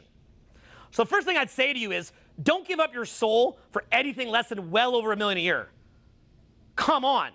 Okay? So the first thing I'd say is start looking at opportunities that would make you more money. Like, start looking for things that would make you more money. The sad truth is, as much as the cliche of being a TikToker or a social media influencer is, it's a cliche for a reason. Like, there's a reason that all the girls going to Coachella is a cliche. It's because it's awesome. Right? It's because it's awesome. So there's a reason why being a social media influencer is a cliche. It's because it's awesome. It's a bubble right now. Eventually the bubble may run out. But it's a bubble where almost anybody can make a couple $1 million a year within a few years if they actually stick at it, especially if you build social skills. So then from there, if you're going to optimize for money, at least win at that, for God's sake. Like, don't accept that you're in a situation where you're not winning at that. That'd be the first thing I'd say. Now, the next thing that I would say is stop just optimizing for money, because even if you do win at the money thing, at best, you're the chump guy that the promoters help out, and still you're a complete fucking chump. So become aware of all those different social skills that make you attractive. And again, you're not going to be attractive to every woman. I'm not attracted to most women. Most women are not attracted to me. Most women are nice to me when I'm out. When I go out, I have a great time. Everybody, because I'm fun. I joke around with people. I'm easy to talk to. I have fun with everybody. It's not like some horrible experience. It's a super fun experience, actually. But as far as women, they're like, no, like, I want to date that weird public speaker guy. That's maybe, I don't know, 5% or something like that, whatever the number is. It's low. It's very low. But the point is, if you go out and you meet 100 people a night just by chatting everybody out, you've always got a huge group of people that are really excited to meet you. Let me ask a question. Most of your guys' friends, if you passed them my videos, were they fans of my videos? No. Correct, right? How many of you guys in this entire room ever passed one of my videos to a friend and they became a big fan of mine? 2 people, 3 people in the whole room, okay? Maybe 4. So all the other people, you passed the videos to your friends, they didn't become a fan. And yet, as long as I can be okay with that, as long as I can mentally handle that not everybody likes me, and if I focus on serving and optimizing for the people who do like me, I've always got millions of people that follow me, and I'm always gonna have millions of bucks. So I don't have an unhealthy relationship to approval. So what I do is I figure out, like, here's what you do. You have an honest, and I've had to do this, you have an honest conversation with yourself about who you actually are, okay? I'm a nerd, okay? I'm a fucking nerd. I know that about myself, okay? I'm a quirky, weird guy. So I can either try to fix that and dumb that down, or I can 10x, 100x, and 1000x down on my nerdness, and then I can meet the men and women who think that what I do is cool and be the most interesting version of that they've ever fucking seen. Then those are people that will do business with me, date me, or be my friends. So rather than dumbing yourself down, 1000x down on who you actually are. Become aware of maybe some toxic or negative traits that you have and try to iron them out. But ultimately, you've got to fully come into really being yourself. And then being okay that not everybody likes you, but finding the group of people who do. Okay? Then, so figure out what that is. Now, here's the other advice I have for you. As you go through life, don't go through life passively, okay? Go through life in a learner's mindset and with an active mind. So when you hear a joke, steal the joke, but put your own twists on it when you're socializing, okay? Like, in the same way that Albert Einstein all day is thinking about how to solve the theory of relativity, think about how to solve the theory of swag. Okay, I use the word swag loosely. It's kind of a dumb word, but it's just, I don't know a better word. So what is swag? Swag is your winner effect is high, your brain chemistry is high, you're able to talk and talk without thinking, you're able to talk and express without thinking ahead. So notice right now, I'm talking and talking and talking and talking. I've been talking for a long time. Do I need a PowerPoint or a script to be able to talk? No. How am I able to do that? Winner. It's just my brain chemistry is like, it's jacked up. My lateral thinking is working. I don't need a fucking planned presentation. I could just sort of sketch it out in my head before I come here. And frankly, a lot of presentations, I don't even sketch out in my head before I come. So what you do is you jack up your winner effect by becoming crazy-ass confident, but you get confidence not based that everyone likes you, but that it's based on that you know who you are, you're okay that not everybody likes you, but you understand that some people will and that you're gonna engage with them. You're gonna make your own little bubble, your own little paradise or whatever you want to call it with the people that appreciate what you have to offer, which is only going to enhance your confidence. Look, if me being a bit of a quirky guy, if I base my confidence on I go out in public and not everyone likes me, how low is my winner effect going to be? But if I base it on I'm here to serve you, the people that came here to see me, and then you guys are here excited that I'm here, how high is my confidence going to be? Okay, so you've got to get a healthy, non-codependent relationship to approval. You've got to be okay, like, not everybody gets you, not everybody's meant to get you, that's okay, right? Like, take the girl who did the memes, right? I'll post this out, who knows, maybe she'll have some video saying I'm a fucking asshole. You know what I'm saying, right? I have to be okay with that not everybody gets it. I don't think I'm an asshole, I think I'm a nice guy, I actually think she seems really cool. But the point is that she may not feel that way. I have to be okay with that. Okay, I have to be okay that some people think I'm a dickhead, but that's to be who I actually am and to express without filter. Part of why you can't express without filter is that your winner effect is low.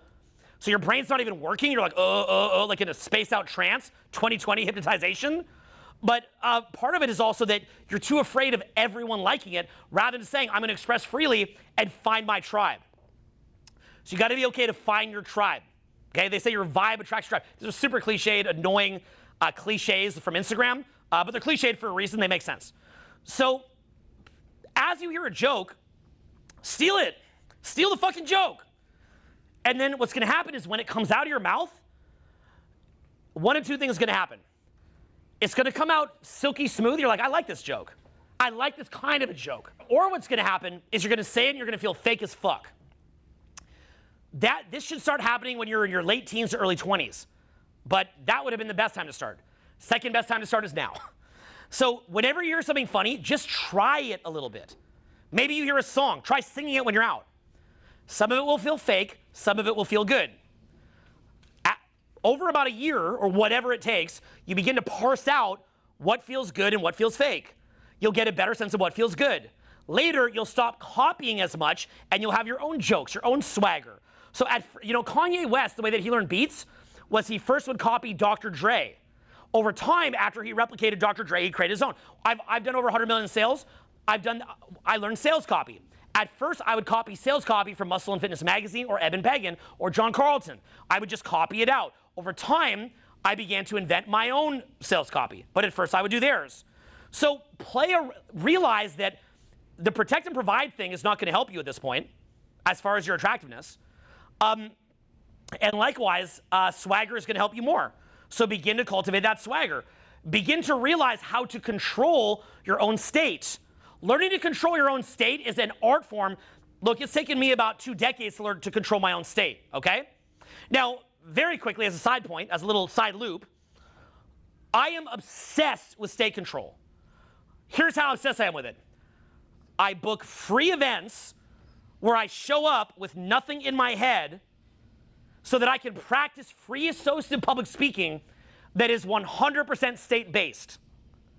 So when I come in here without a script, I am gambling on myself that I can control my state to the point that I can do a several-hour event without a script. It's on topics that I'm familiar with, but it's without a script. Then I'll go out and I'll socialize, and I have nothing prepared when I socialize. I am gambling on myself that I can control my state. Now, when I gamble on myself that I can control my state, that means that sometimes I'm going to come up short. I'm going to have a bad speech. I'm going to have a bad night out. When I have a bad speech or when I have a bad night out, I go home, I reflect, I ask myself what I would have done different, and I get more control of my state. Now, as a guy, you're not going to be propped up by the group think. You're not going to be propped up by the group think as a guy. What is the group think going to tell you as a guy? That you fucking suck and get fucked. And that you're disgusting and you're a parasite. But nonetheless, and look, women deal with some of it too, but in their own version. Nonetheless, this trains you not to be in the group think. Okay? So what is the difference between relationships back in the day and relationships now? Let me show you the key differences, okay? So we've already got the ones that we talked about earlier, okay? We already saw those, okay? Women, no ability to very difficult to get a job, couldn't vote, couldn't get a bank account, couldn't get a credit card, no birth control, right? So that's one of them. Let me show you another thing that was happening back in the day that you don't have now. This is important to understand. What I'm going to say to you is going to blow your mind, okay? Back in the day, you didn't have Instagram, so there wasn't all the comparison. You didn't have the OnlyFans, et cetera, didn't have all the club promoters. But in addition to that, back in the day, more people believed in God. More people are Christian. So imagine if you're a girl and you go up in front of preacher, pastor, in front of your entire community. You're probably not, going to be on a flight to Coachella or a flight to Miami South Beach or a flight to Mykonos anytime soon. You live in that community, right? So in front of your community, you go get married. You are swearing in front of God that you're not going to get divorced. So already you believe that if you get a divorce, you're going to go to hell. You're going to burn for eternity. Like, I'm not saying this is necessarily healthy, but it's a difference in culture, okay? Now, in front of your community, your families were now partially joined. So there was an equity in the fact that you have a family union to an extent. Likewise, the kids were probably coming fast and furious, and it would not be acceptable to raise kids without the dad there. So divorce would have been shamed. You're being shamed in front of God. The families are going to pressure you to stay together, et cetera, et cetera. So marriage back in the day had a function and to some extent made sense. Also back in the day, divorce might have not allowed you to leave as easily and you wouldn't necessarily be getting support, right? Again, I'm not trying to go back there. That was called patriarchy. I'm not trying to bring it back to that.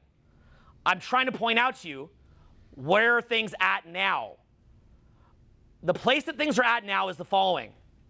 Marriage is mostly a flex to impress her girlfriends that she got an Oompa Loompa to give her his money. That's it. Marriage is a flex for Instagram. That's it. There was a girl that I was seeing earlier this year who literally would say we should get married, But it was never about our union. It was never about us as a couple.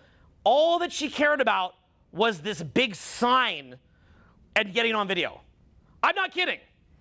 I can't even make this up. She literally, I could pull out the Instagram threads on this. Like, she would send me like, Owen, if we ever got married, she's talking to me about getting married all the time. Owen, if we're ever gonna get married, you have to have the big sign, and I need you to do it on a beach, and I need you to have a videotape.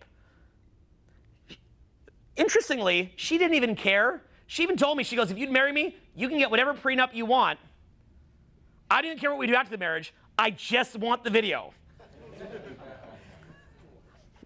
Like, interesting, you know, right? All right. You know, right? Interesting way of looking at it, right? To be fair, though, to her, she'd been proposed to twice before in her kitchen both times. So that could have been part of why it was, too. But anyway, so yeah, she'd had some bad experiences. But the point being was that, so there's a little fairness there. But the point being, it's more of a flex, right? Marriage at this point is more of a flex. So back in the day, whereas marriage had emotional equity, emotional investment, have you ever seen this thing that a lot of people will post where they'll call it cuffing season, and they'll put cuffing, like C-U-F-F-I-N and then S-Z-N, cuffing season? Okay, or they say like, I'm in my certain era. You ever seen that? They go, I'm in this era, or that. You've seen that? These are memes on Instagram, right? Like, I'm in my single girl era, I'm in my relationship era, I'm in my like villain arc, you know, things like that, right? You see all this, right? So when someone says it's cuffing season or I'm in an era, what is the implication of that to your relationship with this person? It's gonna end. They already know that they're not going to get in a permanent relationship with you. It's like, oh, maybe for the summer, like shack up with some guy, it'll be fun, then back out to Coachella. Okay, so that's already the mentality going into it. A marriage, you're like thinking it's this like logical thing. You're making a promise. Your integrity is everything to you. You'd rather die than break your integrity. There's a movie called The Green Knight about a guy who breaks his integrity. I watched that. I was brought to tears. Every time that I've broken my integrity in the past many years, I can't sleep. I lose sleep. I fucking freak out because what a lot of people don't realize is that when you have integrity, it gives you winner effect. It's a beautiful feeling when you have integrity. You carry yourself differently. And when you know that you've lost your integrity, it's like a poison's entered in you. You don't feel right.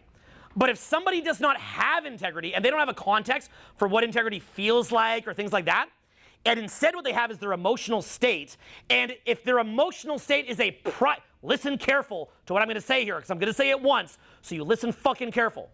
If their emotional state is a private deity, is a private religion of my state told me to do this, like a god, a private deity in the mind, and that private deity supersedes integrity, that is the situation that you're getting yourself into.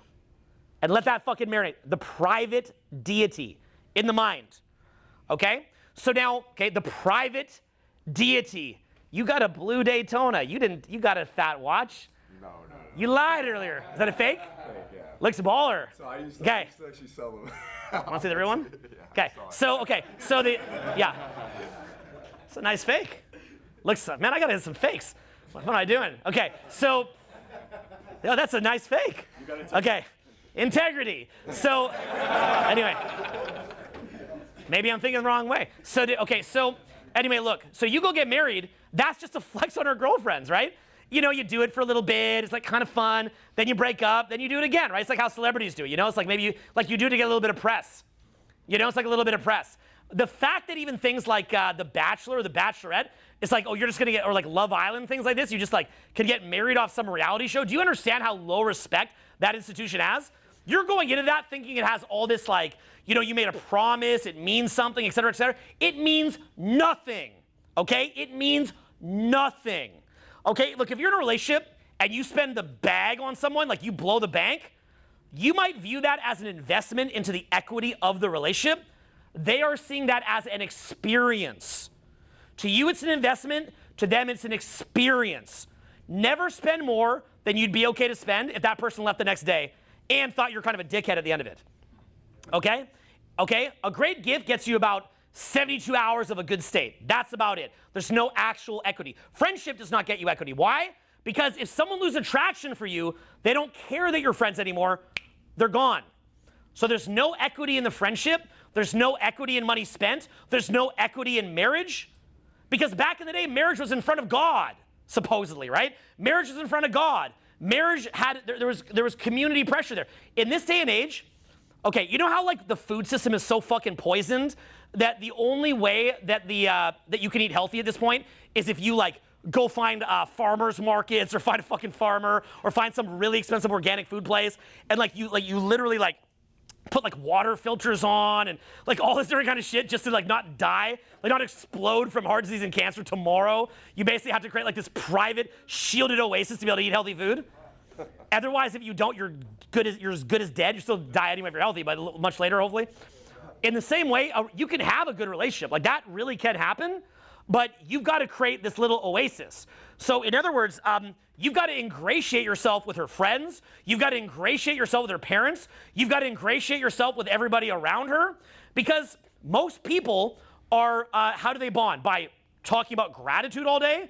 Does the average person just, you know, when you're not there, they're like, I'm just so grateful for this person? Is that the average person? No, they vent, right? There's a word for that. Anyone know the word? It's called triangulation. Gossiping, triangulation. People blow off and vent by triangulating against you when you're not around. So if let's say that the best friend was out, you know, running around going crazy, doing drugs, going nuts. By the way, everyone's on drugs right now. That's the other thing. Like everyone is on fucking mass amounts of drugs. Look, the other day I was at an entrepreneur's dinner and I'm very appreciative for being invited. So if he happens to be watching, invite me again, please. But the point is I was at a dinner of like, you know, guys all that are in nine-figure net worth, okay? So we're sitting out at Craig's having this dinner, and they're passing around candy, right? Like some kind of candy. It looked like a cool candy. Only because I know how much drugs are everywhere. Look, it's 7 p.m. on a motherfucking Wednesday or whatever it was, okay? I'm like, surely they're not passing around drugs.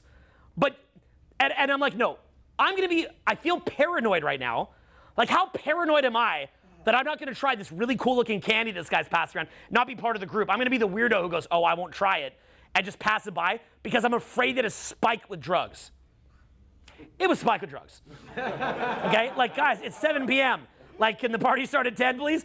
Like already the rich guys are on fucking drugs. Pretty much like all these rich billionaires that you see that like, you know, hide behind like, you know, the glory of Ayn Rand and the Fountainhead and Atlas Shrugged and like, you know, they're these like heroic entrepreneurs.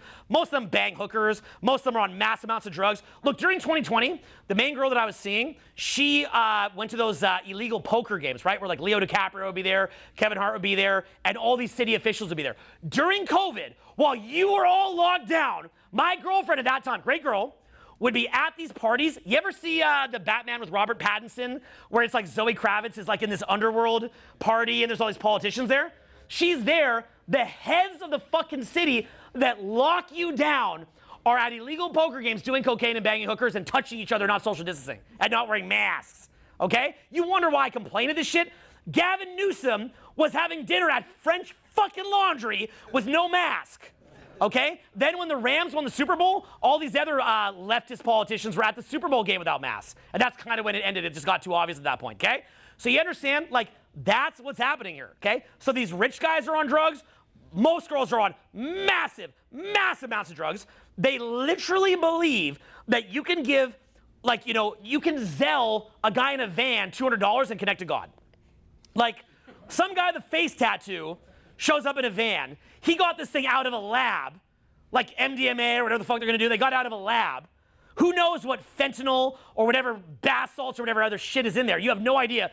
But you're gonna send a fucking Venmo to a guy with a face tattoo and you're gonna have a divine God connection, okay? Fuck like going to Alaska, going in nature, going to a rainforest, reading the Bible, reading the Sermon on the Mount. Like, fuck all that shit, meditation. Just send the Venmo, you know, to, you know, Diablo Pimp, the guy, whatever the fuck his name is, right? He's gonna come by with his face tattoo, and then he's gonna connect you to the fucking machine elf, okay? And now you know God, bro, okay? You know God, bro.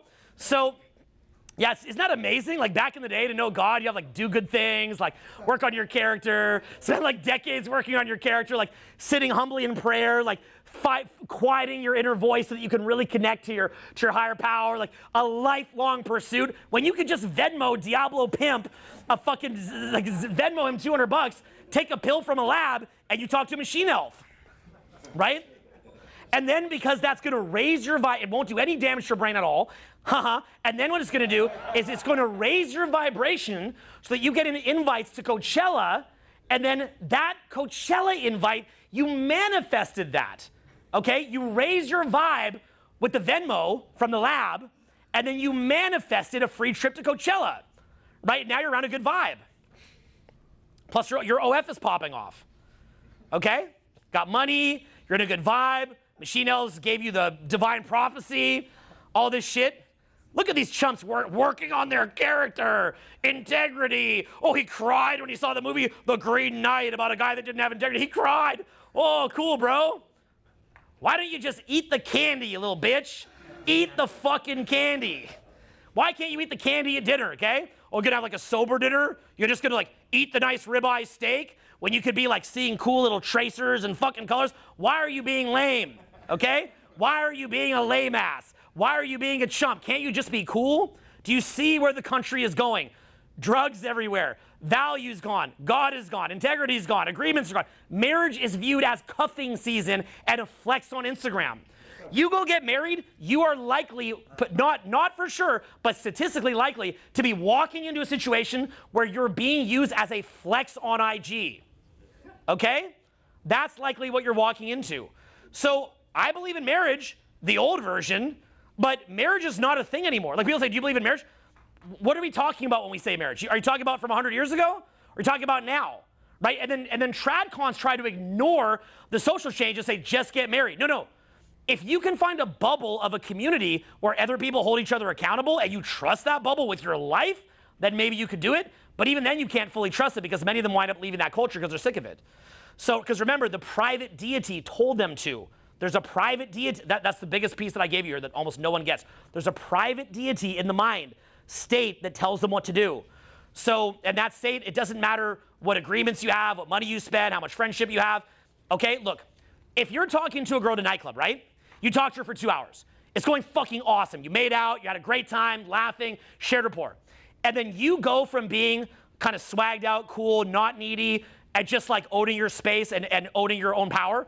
And then suddenly, because maybe you like them a little too much, like God forbid you like someone that you met. Like, oh, that's weird. Like, you like someone.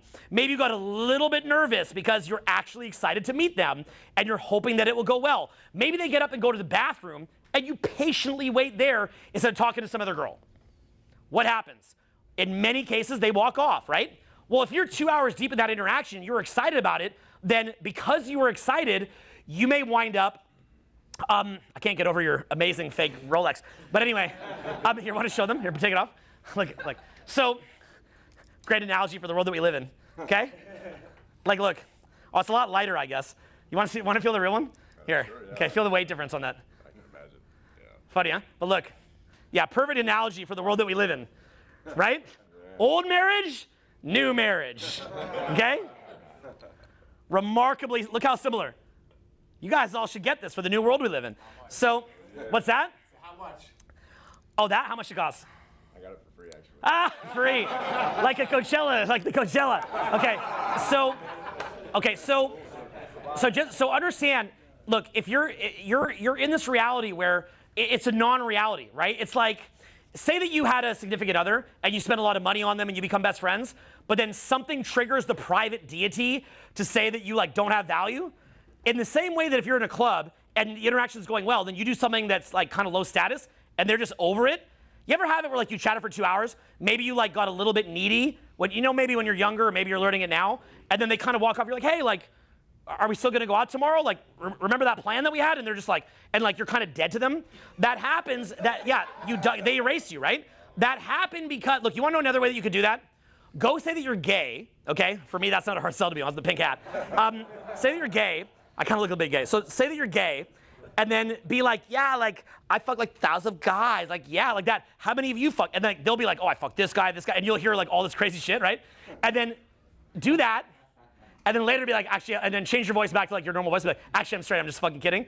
Watch how quickly, like, you go into like persona non grata, you are dead to them. Because it goes against because it reveals the integrity deficit and shows that their adherence to the private deity. So what happens is that they just wipe you out, like, wipe you out, and later like, hey, and it doesn't matter, that's it, right? Like you're dead to them. And so the same thing happens that if you become a chump, if you go from being a stud to an Oompa Loompa, and that happens in real time, you're dead to them. You'll see it. Look, don't take this from me. Go out and see it for yourself. It'll happen all the time, okay? Because as a man, your value can rapidly go up or rapidly go down. It can go up rapidly in real time, down drastically in real time, based on just your behavior, right? That's the way that we're kind of wired. So the thing is that, like, for women, their value is relatively stable over, say, like a decade period. As a guy, you can go from a 10 to a 0 within 30 seconds of itself. Boom, boom, boom, boom, boom. That's why you can punch way above your weight class. Like, you can be an average guy, you have the most amazing girlfriend, or have the most amazing sex life, but then you could also have, like, years and years of dry spell. That's kind of what I'm saying. Like, guys can change this if they just learn how. They can change it. So what happens is that if you go down in value, if you've just been chatting with someone, whether it's for 30 seconds or 2 hours, you're dead to them, they walk off. How many of you in this room have had it where you had a relationship with someone that you loved dearly, was your best friend you spent money on, and then as soon as you just became a bit needy, or maybe you got a little desperate, like in a way that you shouldn't have, and then suddenly that best friendship was just gone, and then they have what's called an RAS flip, where like you did thousands of good things and maybe 5 things that were a bit needy, but all they can remember is the needy things, they loop on it. Who's ever had that experience? Put your hands up. And isn't that the weirdest part, where it feels like Invasion of the Body Snatchers? Like, hi, it's me, remember? And it's like you're dead to them. It's like, it's just me, like, remember like when we went to Yosemite? It's like, you're just needy. You're like, remember like those months that we spent where I wasn't and like we had fun? Needy, right? Dead, okay? That happens in a relationship as well. So what does a marriage, if that's the dynamic, under the older patriarchy system, that mitigated for that. You had God that kept the relationship together, the community that kept the relationship together. You also didn't have Instagram, comparisons, club promoters, drugs, et cetera, et cetera, et cetera, right? So so when people talk about marriage, do you believe in marriage? Yes and no.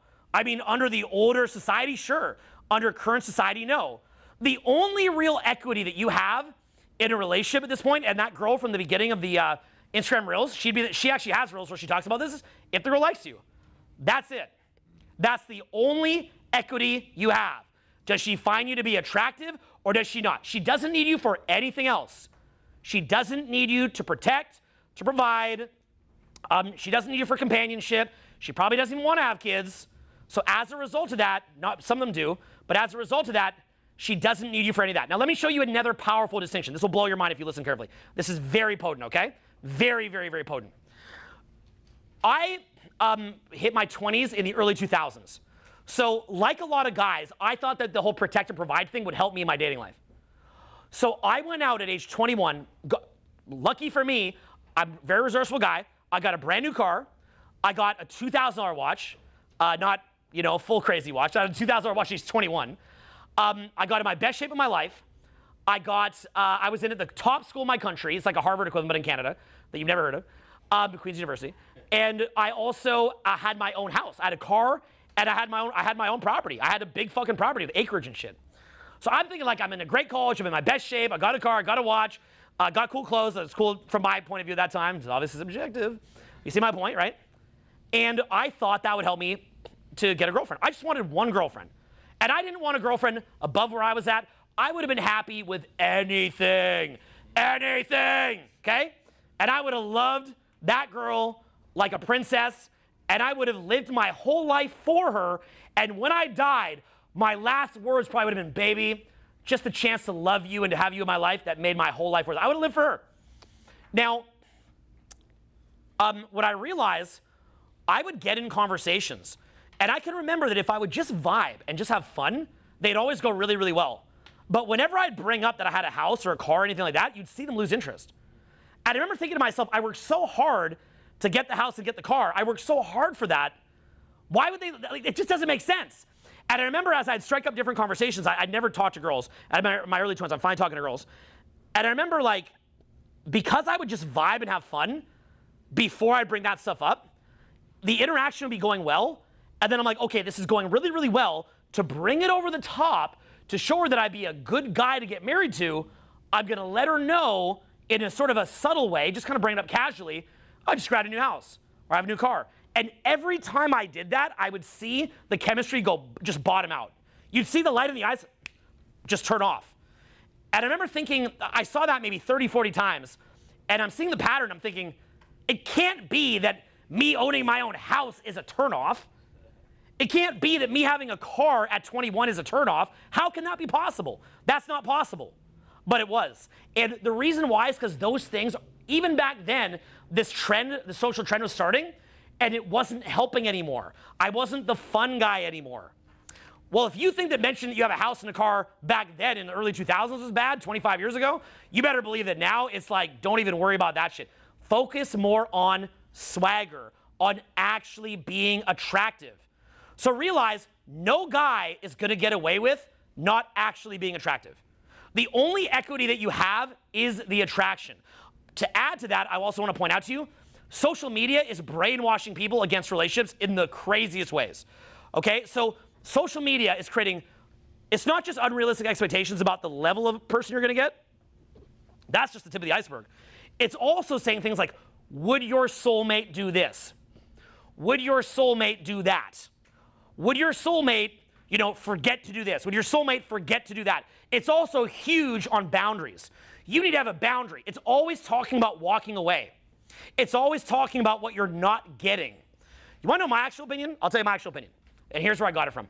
For many years, I would help build up coaches, and I would take random no-name guys that I just thought had potential, and I would sit there with them painstakingly teaching them public speaking, sales, help them build their products, help them build their videos, build them up. They would go from being college dropouts to self-made millionaires within about 18 months. And what I always noticed was right around the time they get to around $1 million a year, they would start complaining and complaining and complaining. And they'd say, well, you didn't send this email out. And I'm like, look, I'm sorry about the email coming out an hour late. You're not wrong. I own that. I take extreme ownership. A year and a half ago, you're broke. You're a millionaire now. You're famous now. Are we really going to scream at the guy that helped you to do that? And I just saw that pattern. And I saw a lot of them leave. And I never saw any of them make more money after they left. Not a single time.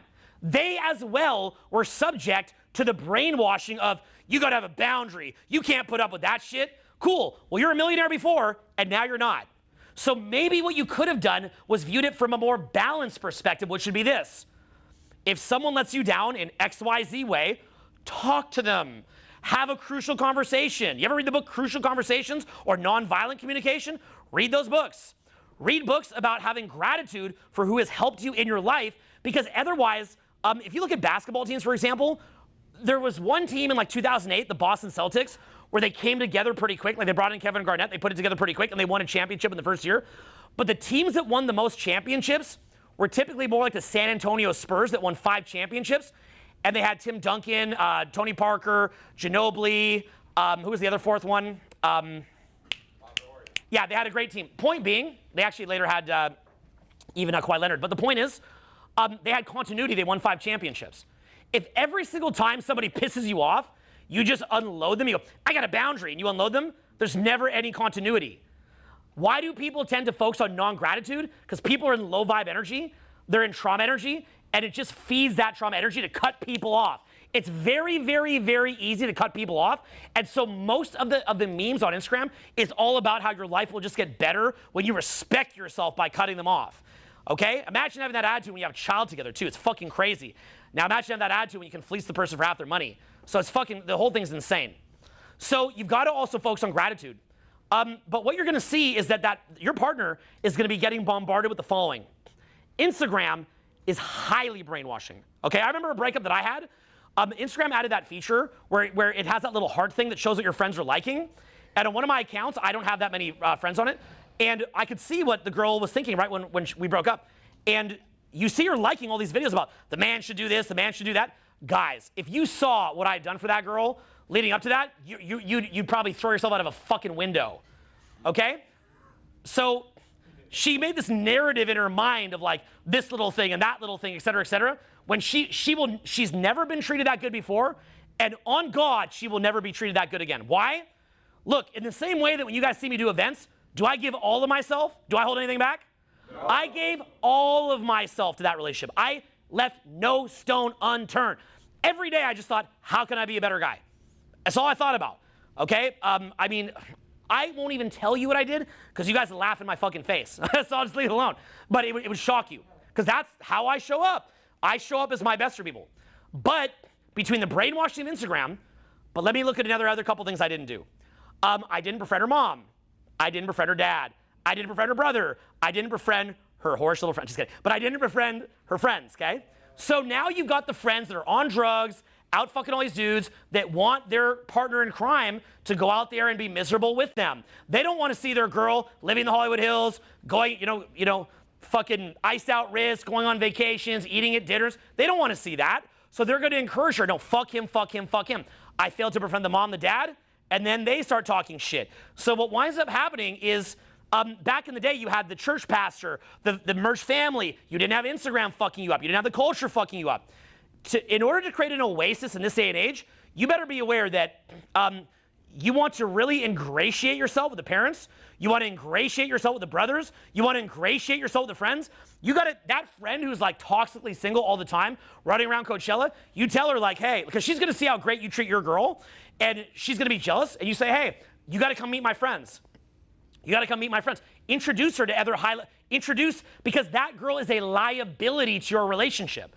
So you've got to be introducing her to other guys that are high level. You should have other high level guys that you can diffuse the bomb of these like troublemaker girls by getting them into a relationship so that you can get them out of your girlfriend's ear and appreciating you. Let them also know, like, look, her friends are her friends. You don't want her friends to become more your friends than her friends because that's fucking like Truman Show type shit. You ever see the Truman Show? You're not trying to do that. But what you want to do is at least have it to where, like, if you have some friction, you can at least call them on the phone and be like, hey, like, I really love her, and then she'll go, okay, I'll talk to her for you. You at least want to have, like, somewhat of, like, a positive influence. Now, you can say, I'm not willing to do that. Well, what if you got kids coming? What if you want to have a family? What if you actually do care about your relationship? You'll say that shit now until the girl dumps you, and then you'll come crying to me, and you'll wish that you would have done it. So you'll say that now like you're all tough until she leaves, and you'll be crying like a little bitch, and you'll wish that you would have done it. So be aware that you have between Instagram, which you can't really get them off that, but between Instagram, the friends, the environment, and the culture, what happens as soon as you guys break up? They go from being with an Oompa Loompa to becoming a verified fucking rock star. Okay, they go from whatever you're providing to private planes, private yachts, private dinners, private everything, and they're having sex with guys a lot more attractive than you. And they ain't getting slut shamed for it. And they'd rather make their own money than deal with that. So that's what I'm saying is, look, I like marriage, and I think that what women don't get is that as much as women say they're happier without like a parasite guy in them, I think that you're going to see a generation of women, this is just my opinion, and I'm not even trying to like, because sometimes women say that guys trying to generate fear when they say this, and I could sort of see that. Like, what some women content creators will say is that if you say that motherhood is actually very beautiful and motherhood's actually very nice, that's guys trying to scare girls to like date chumps basically, okay? Like while they're so young. I get where that's coming from. If I was a woman, I could see myself resonating with that, so I can get outside of my own head and I could see where that's coming from and I can empathize 100%. I'm not just like, like I'm not thinking like that. So I get where it's coming from, especially with what chumps most guys are. But I'll still tell you this. It's a very, very different reality when a girl is in her 20s and 30s and early 40s and she has endless invites, endless free stuff, endless social clout, to then going into a reality. Because you know how they say that when women are older, they get devalued? That's not true, actually. No, they just get valued as equal to a man. Right? So you know how when you go into a situation, you don't necessarily have it to where it's like, you're some beautiful girl getting invited on a yacht. Like, you can go on the yacht if you buy it. Right? Like, you can be in the mansion if you pay for it. Okay? So it's not that girls necessarily get devalued when they're past 45. It's that they're just on an equal playing field. But imagine what all of you have had to deal with as far as the equal playing field, which most of you are failing at. But imagine if most of you, being on an equal playing field, previously were surrounded by yes men, free stuff, and endless validation, and in this laundry machine of false feedback. Now you wind up in the reality that you're at now, that most of you are failing in. And then what happens is you're childless. Right? You still can't have a kid. Now, by the way, you know that thing about how men can have kids later than women? That's only kind of true. Actually, what you might not know is that your DNA fragmentation increases past like 45. So actually, you're kind of better to have kids a bit younger. It's just that a lot of women like physically can't have kids. As a guy, you can have kids. It's just tougher. Although, funny enough, if you had a kid with a girl under 25, they can repair the DNA fragmentation, funny enough. But the point is, yeah, but regardless, like, the point that I'm not trying to like, take that in any direction, but I'm just saying what the books say, okay? But anyway, but the point that I'm saying is this, is that you're better to have kids younger as well, okay? But be aware of what you're getting into. Now, I'm saying this because I'm trying to point out a couple of different things to you. First of all, I have 3 sons. I think it's the best thing in the world. I would recommend to all of you to have kids. I also recommend it to women to have kids. Women that I'm dating, I tell them, fuck off, go have kids. Like, stop calling me. You ever see Good Will Hunting? When like, Ben Affleck says to Matt Damon, he's like, someday I just want to wake up and you've just left to the West Coast and you've just left us alone. Like, that's me with the girls I'm dating. I'm like, someday I just want you to block me. Like, my dream is you block me. Go, get a family. Like, block me, okay? Of course, that totally does the opposite effect, but, you know, my intentions are good. It could actually be used in the wrong way because it just makes them like you more. But the point is, like, let me explain it to you. I've given this example before. The mother of my kids will never have the same attention that she had when she's younger. Now, by the way, she was on the cover of Playboy at 45, the mother of my kids. Yeah, isn't that crazy? You know, right? But, you know, point being, she just decided, she had Lyme disease for many years, and she could, like, barely function. So after she got rid of it, she just, like, kind of wanted to, like, you know, show off a little bit. But anyway, the point being, yeah, she had a rough time for a while. But the point being is this. She'll still, even, I don't care if you're on the cover of Playboy, I don't care what you do, you're still 45 years old, right? So she'll never have the same attention that she had when she's younger, right? But because we have 3 sons, she is a 10 in their eyes. So when she goes to the beach, you know, I'll take them to Hawaii, and we get along great, and we'll be on the beach, and, you know, my son Dylan will be like, you know, splashing water on her and throwing her in the ocean and stuff. She's laughing and having fun. So she'll still have that attention of a man that views her not in a sexual way, but as a perfect 10 for the rest of her life. She'll always have that family and that support for the rest of her life. So when she's no longer on the private plane to Coachella, my sons will still see her as a 10 and will still support her and will be there on her deathbed. Now, some people will say, you don't know that you'll get along with your kids. Maybe your kids will hate you. And look, if you're a negative motherfucker, or maybe if your kids are mentally ill, then yeah. But for most of us, if we're nice to our kids, they're going to be there for you, okay? So just don't beat them up and like fucking, you know, it's not rocket science, right? So the point being is I personally think that like motherhood and childbirth is fucking beautiful. And I think that you're going to see a generation of women missing out. But I'm going to be honest. I'll be really real here. I'm not trying to be mean. Not all of you, but most of you in this room that I look at, I wouldn't want you to like put a kid in me. And I'm not just saying not because I'm not gay, but like objectively speaking, like if I was into men, which I kind of can look that way sometimes, but the point is the pink hat. But what I'm saying is like, not just because I'm straight, but most of you in this room, like wouldn't trust most of you guys to lead me. I wouldn't trust most of you guys to knock me up. So I can understand where some of that parasitic mindset comes from. I thought what that girl had to say, where she's like, look, you're mad about the 80-20 rule? Ask yourself why the girls, like she says, stop telling on yourself and ask yourself why the girls don't want to date you. But again, what she's not seeing is that if you tell all the girls it's not bad that you're in a harem, having kids sucks, the happiest women in the world are women that are single when they're older, and then it's harder for guys to get jobs, even though there are more male billionaires and congressmen. There's other imbalances. There's not across-the-board imbalance. But if you do that, and then you also monetize armies of simps on OnlyFans, commonly, but not every girl does that. Definitely not every girl, but a lot do. Then, of course, the women are going to have the higher brain chemistry. They're going to have the higher winner effect. So that's just going to happen. So a lot of guys that could have been attractive and could have been good partners are no longer good partners. So like I said earlier, this current situation is not going to last. Like, it's not going to stay like this. Have you guys noticed that I've been ahead of the curve on almost everything? Yeah. Okay? I called 2020 and 2019, in case you guys don't remember. And you guys remember in 2019, I started saying, some fucked up shit's coming, guys. And I'd never said that before. So I've called a lot of stuff before it happens, okay? I'm kind of like people jokingly call me Nostradamus, okay? It's a nickname I have among my friends. I know shit's gonna happen before it happens. Okay, I knew YouTube was going to pop before it popped, all sorts of stuff. So the thing is that it's not because I'm clairvoyant. I just study trends well, and I have friends that study trends. This is not going to continue. You can't. Because if the men don't even have a stake in the country, it's going to unravel. It's going to go to shit. This won't continue. The problem is that what I don't want to see is dudes getting so pissed off that we regress. Okay? I know that as a man, you're like, yeah, maybe don't let him vote, and like all that. Like, I understand as a guy you can feel that way, okay? Sorry, you're laughing, right? I understand why you feel that way. I actually don't want to see you do that, okay? Okay, I don't want to see you do that, but there has to be some kind of like, you have what benefits the individual, and then you have what benefits the collective, right? And because the algorithm feeds every individual what they want to hear, and the algorithm is like a yes man, people are no longer hearing advice that benefits the collective, the way that we did back in the day. They now hear advice that benefits the individual.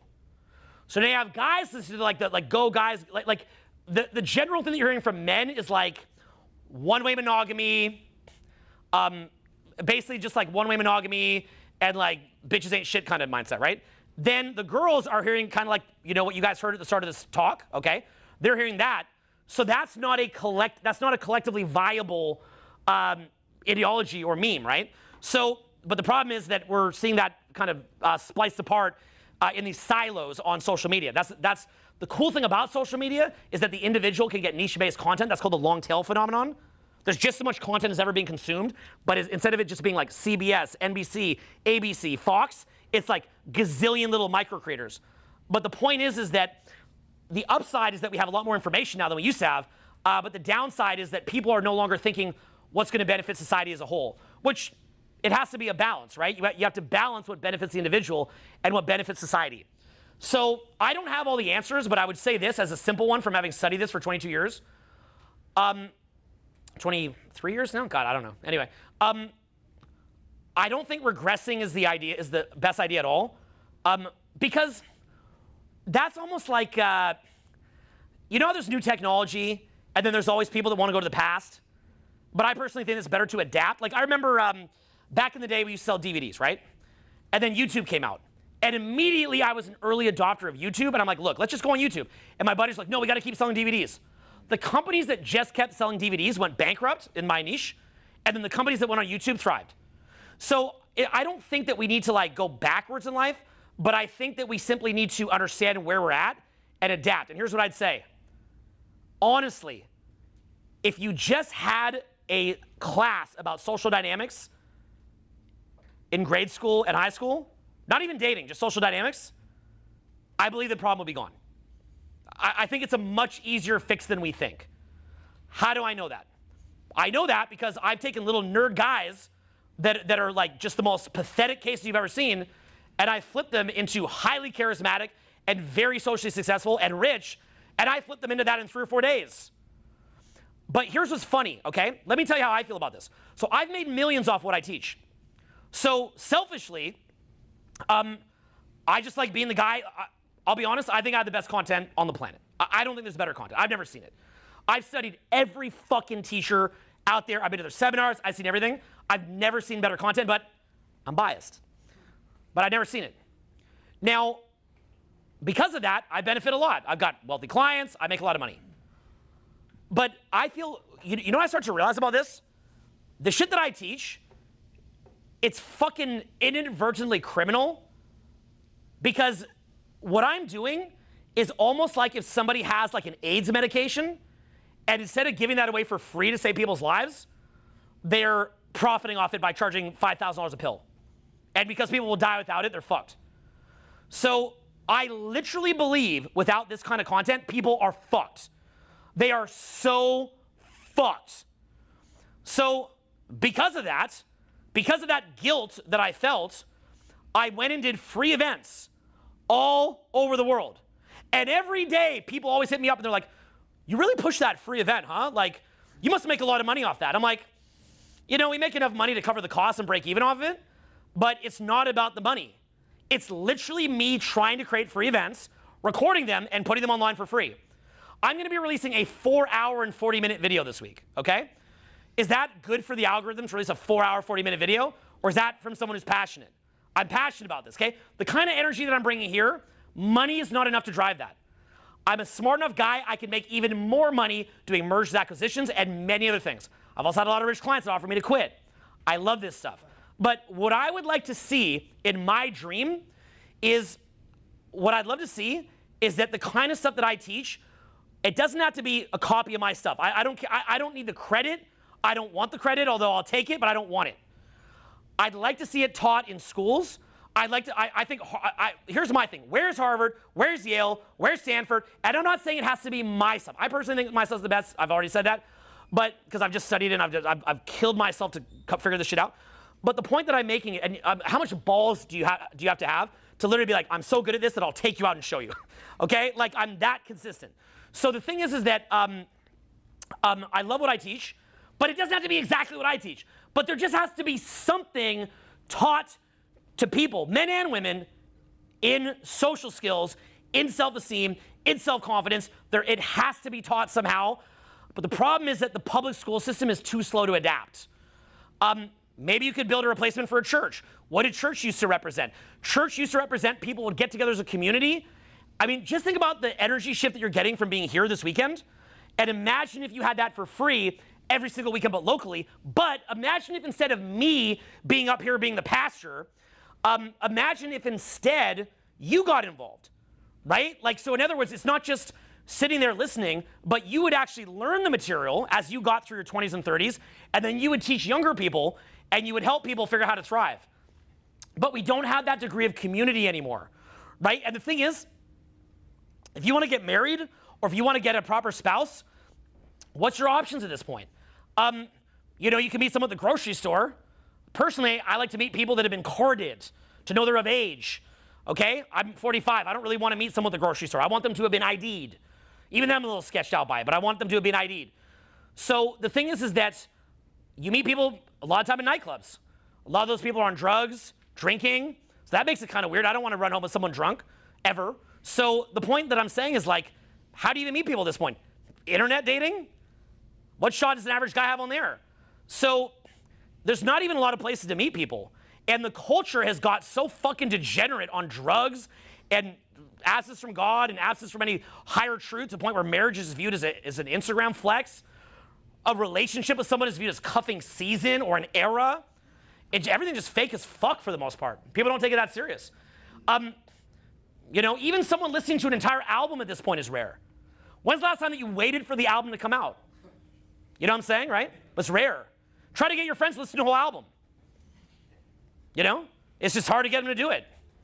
I have like different, you know, favorite albums that it'll come out, and I'll wait like a year to listen to it because I'm waiting for a clear day that I have that I can sit down and I can listen to it 4 or 5 times and do nothing else.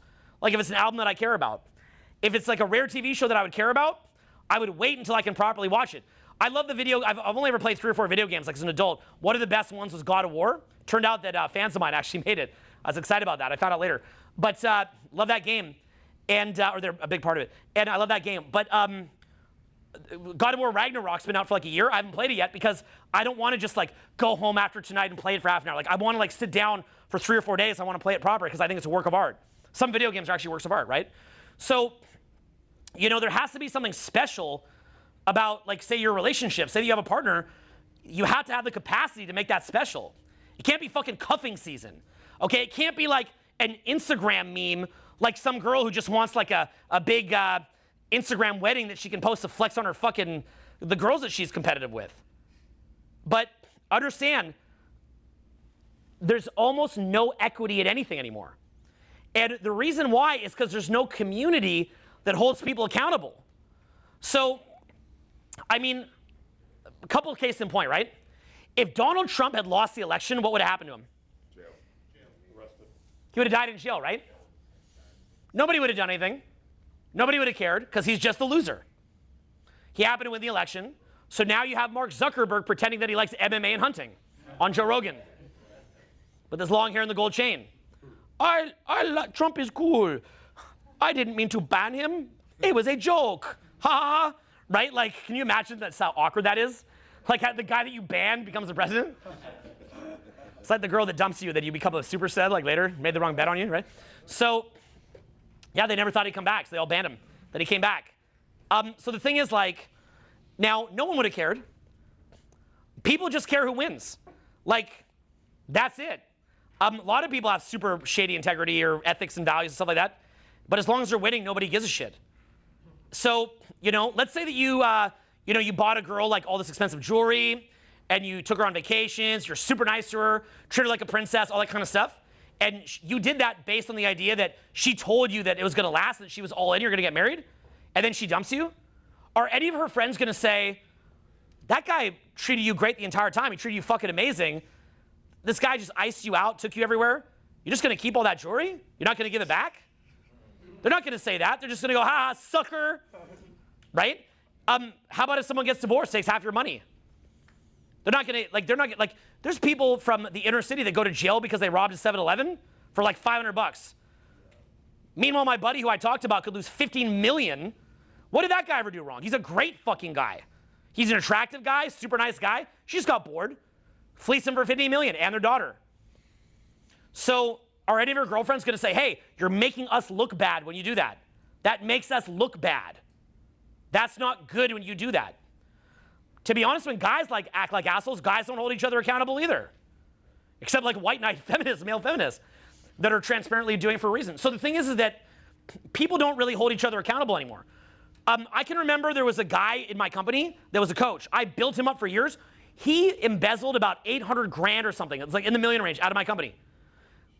Literally embezzled it. I will never speak bad on anybody. I never said shit about it. He ran around the internet saying Owen's an asshole, Owen fucking me. I never did shit to this guy. All I ever did was help him make money. He stole from me. But because I am not willing to play at that level. I'm just not. I'm not going to. You ever see me talk shit on anybody I've ever worked with and name names? I've never done it. But I watch as so many people that claim to be my fans were like, fuck Owen, like all this kind of shit, just to join the bandwagon. People just join the fucking bandwagon. I never said anything. People never stop and think like maybe someone's like not feeding it. They're not even thinking that deeply about it. They're just joining the fucking bandwagon. So you live in a world of what's called, say the word hyper-individuality. Say that. Hyper-individuality. Say no accountability. No accountability. There's no accountability, right? So in other words, it's just whoever wins, they're cool. That's it. And the reason why, in my personal view, but just my personal opinion, you can have your own opinion, feel free to disagree, I think it's the absence of God. Without God there, because what God is meant to do, what God represents is a higher level of ethics and integrity that comes from some kind of spiritual connection. It's the belief that people's rights are from God, right? Not just from the state. One of the reasons why communist countries immediately want to get rid of Christianity is because they want the state to be able to make the rules, not some kind of higher form of ethics, right? Wearing a Christian cross these days means something different than it used to mean. In my view, what it means is I don't let the state tell me what my ethics are. What a Christian cross represents back in the day was more of like a stuffy set of ethics. It was more like a neocon, kind of like, judge everybody and that kind of thing. It was kind of more boring. To me, what a Christian cross represents now, I'm play my little Nostradamus thing here. I think what a Christian cross is going to represent in the future is I don't just listen to the mob. My ethics come from God. And that doesn't mean like God tells me my ethics like you're some kind of weird narcissist. But what I mean in the sense of like that we have an intuitive sense of what's right and wrong, and that we're not just going to go with, we're not just going to be sucked into the world, right? Christianity teaches you that be in the world but not of the world, right? There's something beyond you. So of course, like, you ever seen videos of girls? There's a great girl that does imitation. She's my favorite comedian on Instagram. And I always repost her videos. She probably thinks I'm weird. But let's see if I can find her. She does the best fucking impressions. I am LA robot girl. Yeah, she's the best. She's the best. She's got so many good ones. I'm just trying to find like a good one. To do for fun. What do you like to do for fun? I really like to shop at the Grove, and then I like to go across the street to grab a smoothie. Will you give me a shot? Oh my God, you're gonna burn yourself. Does that not hurt? Oh, I don't feel things. I am LA girl activated. I am AI robot run by Tesla. Elon has discovered me. I only can eat Erewhon food, or I will deactivate. Oh, wow. Isn't that crazy? It's like the coolest thing. I'm like half human, half robot. Yeah. If I don't eat Erewhon, I will malfunction. Elon's like still working on me, so I can't really have deep combos if that's like what you're into. So let's just talk about surface level stuff so I don't glitch out like last time.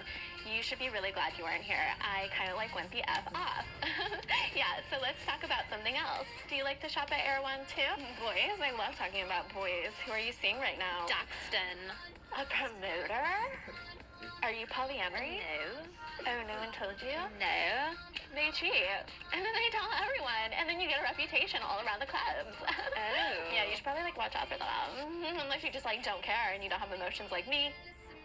I am activated. Again.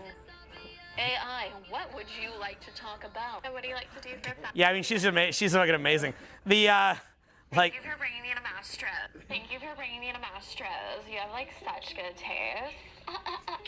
You are so funny. Hi, is everyone ready to order? Oh, well, I'm vegan, so I'm gonna have a vegan grape salad. What do you like to do in your free time? Runyon, so basic. Why not like go to like Malibu or like somewhere where like no one goes? You just like have to choose Runyon. What are my deal breakers? Well, probably a guy that like didn't wear designer. I'm not kidding. I dated a guy in Silver Lake and he was like super hippie woo woo like granola guy, and like he was just not into designer things because he thought it was just like too like capitalist or something. I don't know. On Ryan that you were on Love Island. Love that for you. What do you do now? You're a bank teller. Are you serious? You were just as funny as you were on the show. Oh, you were serious. Oh, what's that like? Cashing people's checks all day except for your own. I'm just kidding. I think a little bullying is like funny. Hello? Oh no, you're having a panic attack? Just take a Xanax. Oh, you really need, you ran out? Okay.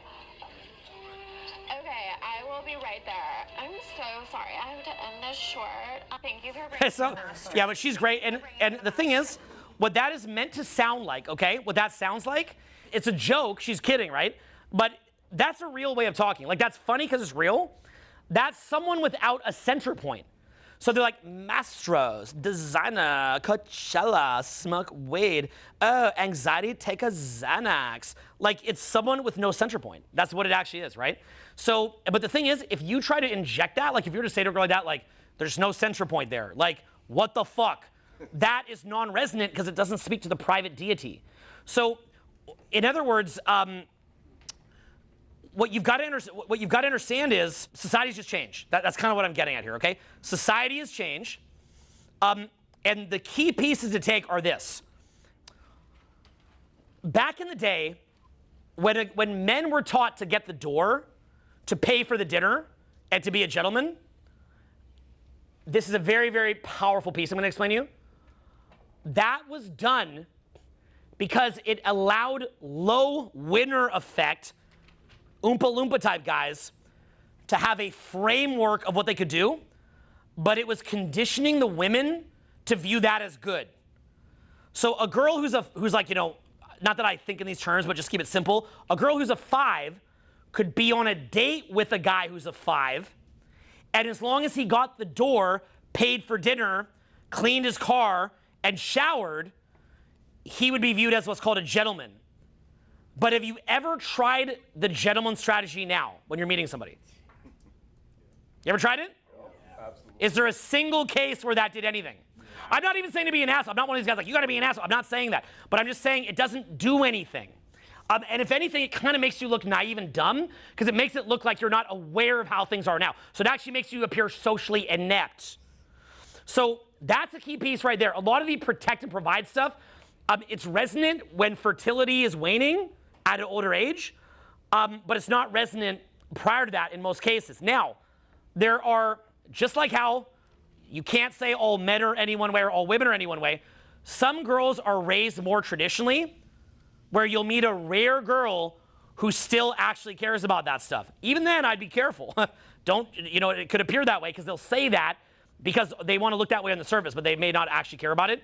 They'll just say they do. It's also, oh, by the way, often a congruence test. They'll say that that's what they're into, and then if you do it, you fail the test. By the way, that's massive what I just told you, okay? I'm different, I'm different, I'm different. You're like, okay, you're different. You believe it, you failed, okay? Massive. So again, I'm not one of these guys saying be an asshole. I'm just saying don't optimize for something that's not helping you. Only actually being attractive is going to help you. The protect and provide thing isn't going to help you. The environment is currently not suited for marriage. The environment is currently not suited for relationships. The social media is brainwashing on divorce. Friends brainwashing on divorce. Unless you have the parents like ingratiated with you, they're probably going to shit talk you. You've got to be just like with your health, where you have to create this like get rid of all like on every corner there's McDonald's and bad food and it's going to kill you and everyone's taking drugs. You've got to create an environment of no drugs, no fast food, no processed foods, all that kind of stuff. The environment is inherently toxic by default. You are the gruel-eating, unthinking masses that tolerate it. You've got to wake up from that and create an oasis without that environment. Likewise, the job market is shit. So you've got to learn internet marketing and different, maybe how to be a social media influencer or something else. And you've got to figure, personal brand. You've got to figure that out so that you don't wind up with the default. The 9-to-5 thing sucks. You've got to be smart enough to think for yourself and create an ecosystem that is healthy to have kids with. Now, my preference is to see men and women married and in partnerships. But to be honest with you, society being where it's at right now, I'm not even sure how viable that is for the average guy. And let me say another thing too. So much of attraction is based on non-neediness. When you only have one woman and you've also invested into her financially extensively, that generates neediness. How many times have I had it where I'm dating casually, I'm seeing a few people, and then I get in a relationship and then I start financially putting money into it and I become a bit needy. You are at an advantage when you're not financially leveraged in that situation and when you're seeing other people. When I go out, if I'm seeing multiple people and I'm on a night out at a bar or club and I'm having fun with everybody, I'm having fun with everyone, and my winner effect is through the roof, I feel fucking great, then what winds up happening is there could be a girl there who has a boyfriend or a husband. He's invested money into her and he's cut off all his options. That's lowered his psychology. That's made him a bit needy. I go in there having fun. I'm having a great time. And then I wind up without knowing that she's with her man and that her man is right there and I want to make it out with her. She'll grab my head and start making out with me. I didn't know her man is right there. I've been clocked in the back of the head multiple times because I'm making out with a girl who grabbed my head and made out with me, and the dude comes up like, that's my wife. Boom. I'm like, what the fuck? I didn't know. She grabbed my head, bro. She grabbed my fucking head. So, okay, don't put this shit on me. So the thing is, you're at a disadvantage. So I mean, back in the day, the community, the church, the Bible, the environment mitigated for that. But without that kind of social structure in place, there's no guardrails there anymore. Okay? There's an analogy called the G.K. Chesterton fence. Basically what it said is like, this is the gist of it, but I could get it wrong. Imagine you buy a farm, and your farm has all this acreage. So you go all the way back in the farm, you find a fence. And you're like, what was this fence put here for? I don't know. Probably some old fogies put this here. Take down the fence. Next thing you know, your farm is getting flooded. There's fucking predators on. You're like, shit, I guess that fence is there for a reason. There's a lot of social norms that we think are old and archaic that we got rid of, and we didn't know why they're there, and now we're finding out. Cardi B, okay? Now we're Look, I like Cardi B as much as the next guy, but she's not Tony fucking Robbins. Okay? It's okay to listen to Cardi B for entertainment. You can also listen to Straight Outta Compton as entertainment. That doesn't mean to go do a drive-by. But for a lot of people that I meet, they actually believe that Cardi B is like their self-help coach. So, okay, so the thing is, like, we've seen now what happens when we take down all these, like, quote-unquote Chesterton fence, we see what happens. That's fine, we took them down. To be honest, I'm pro-marriage, but I honestly wonder if it might be better to just, as a guy, instead of focusing on being protecting and providing, which, like, most of you are failing at anyway, just focus on swagger. Let me tell you why. I have multiple friends who are not even good looking. Many of them are short, that are dating all the most beautiful women that you'd ever find in groups of 20 and 30. Okay? So, my buddy Drunk Justin, look him up. Okay? Okay, he's 5'4", and rather than him, look him up. I haven't seen him in years. I haven't seen him like 5 years, but just a guy that I met back in the day. Such a nice guy. And Justin, if you look him up, I mean, look him up. He's 5'4". He is swarmed. He is swarmed. Well, what did he optimize for? Swagger. He optimized for throwing parties. He optimized for swagger. So while you're sitting there like, I'm going to learn how to program code, which AI might even take over soon. I'm going to learn how to be a lawyer. I'm going to learn how to be a doctor. I'm working on my integrity. The private deity will care. Not. So while you're doing that, and then basically he's organizing parties, he's finding rich guys that pay for all of it. He's going to Coachella or wherever he's going, right? He's like, while you're working on academics, he's working on a little dance, okay? While you're working on being a protector provider, he's working on a sound effect. Nah. What? Nah. Aha. Okay? AKA being an idiot. So, it's just swag, right? How much time do you guys actually spend working on your swagger? Be honest. I look at the room, I see a bunch of guys that are optimized to protect and provide that are failing at even that. So you're not building anything. And it's so hard. The old Chesterton fence is not going to keep your relationship in place. It's just not. So if the old Chesterton fence is not going to keep your relationship in place, okay, you know who has loyalty? Guys like Justin. He has loyalty. He's not going to get cheated on. He's going to have one-way monogamy, and he's not going to get cheated on. I don't like that. I don't think that's healthy for society at all. But unfortunately, like, that's a safer bet than what a lot of guys are trying to do. So personally, what I'd like to see is that social skills and self-esteem and learning how to own your power and not be a fucking joke would be taught in school. That's what I'd like to see. Again, a lot of guys give me blowback on this. They're like, well, if every guy just gets more swagger and every guy's more social, the girls will still like only the top 20%. It just moves the playing field a little harder. I don't agree. I really, really don't. In my experience, this 80-20 thing it's true but not true. It's actually that you're calling it 80-20 as it being comparative. What I would say is that because women's winner effect is higher due to the current social structures of basically being misled that, you know, not having kids is awesome, you know, like not having kids is great, and, you know, like it's not bad that you're an inherent, like because they've been told that, and because their winner effect is boosted by the social conditioning, and then because men's state is a joke, and the social conditioning that you guys have is bad, and because most of you haven't learned how to unplug from the group think, and to get out of that and to transcend it, then what I think happens is that a lot of guys that are attractive are becoming Oompa Loompas. And you could take that Oompa Loompa and sculpt them into a Giga Chad. And it's not as hard as you think. So guys are like mad, like, oh, women only want the top 20%, which by the way, not true. It's like the top 3 at this point. But it's because the guys in the top 3 are less weird and can own their power and attractiveness. And the guys in the bottom 97 are creepy. Look, to be honest with you, I like to do parties, right? I love doing parties. When I do a party, I've got to shell out like 10 G's to do a party. And some parties I've shelled as high as $500,000. Now, when I do that, would I rather pay the 10K myself, or would I rather have each of you just chip in and then just do the party with you guys? But I can't do that, because whenever I've invited my basic friends to parties, they act fucking weird. Because what happens, remember I said that when you're in chump mode, you're hyper vigilant and your RAS is all over the place? They become creepy.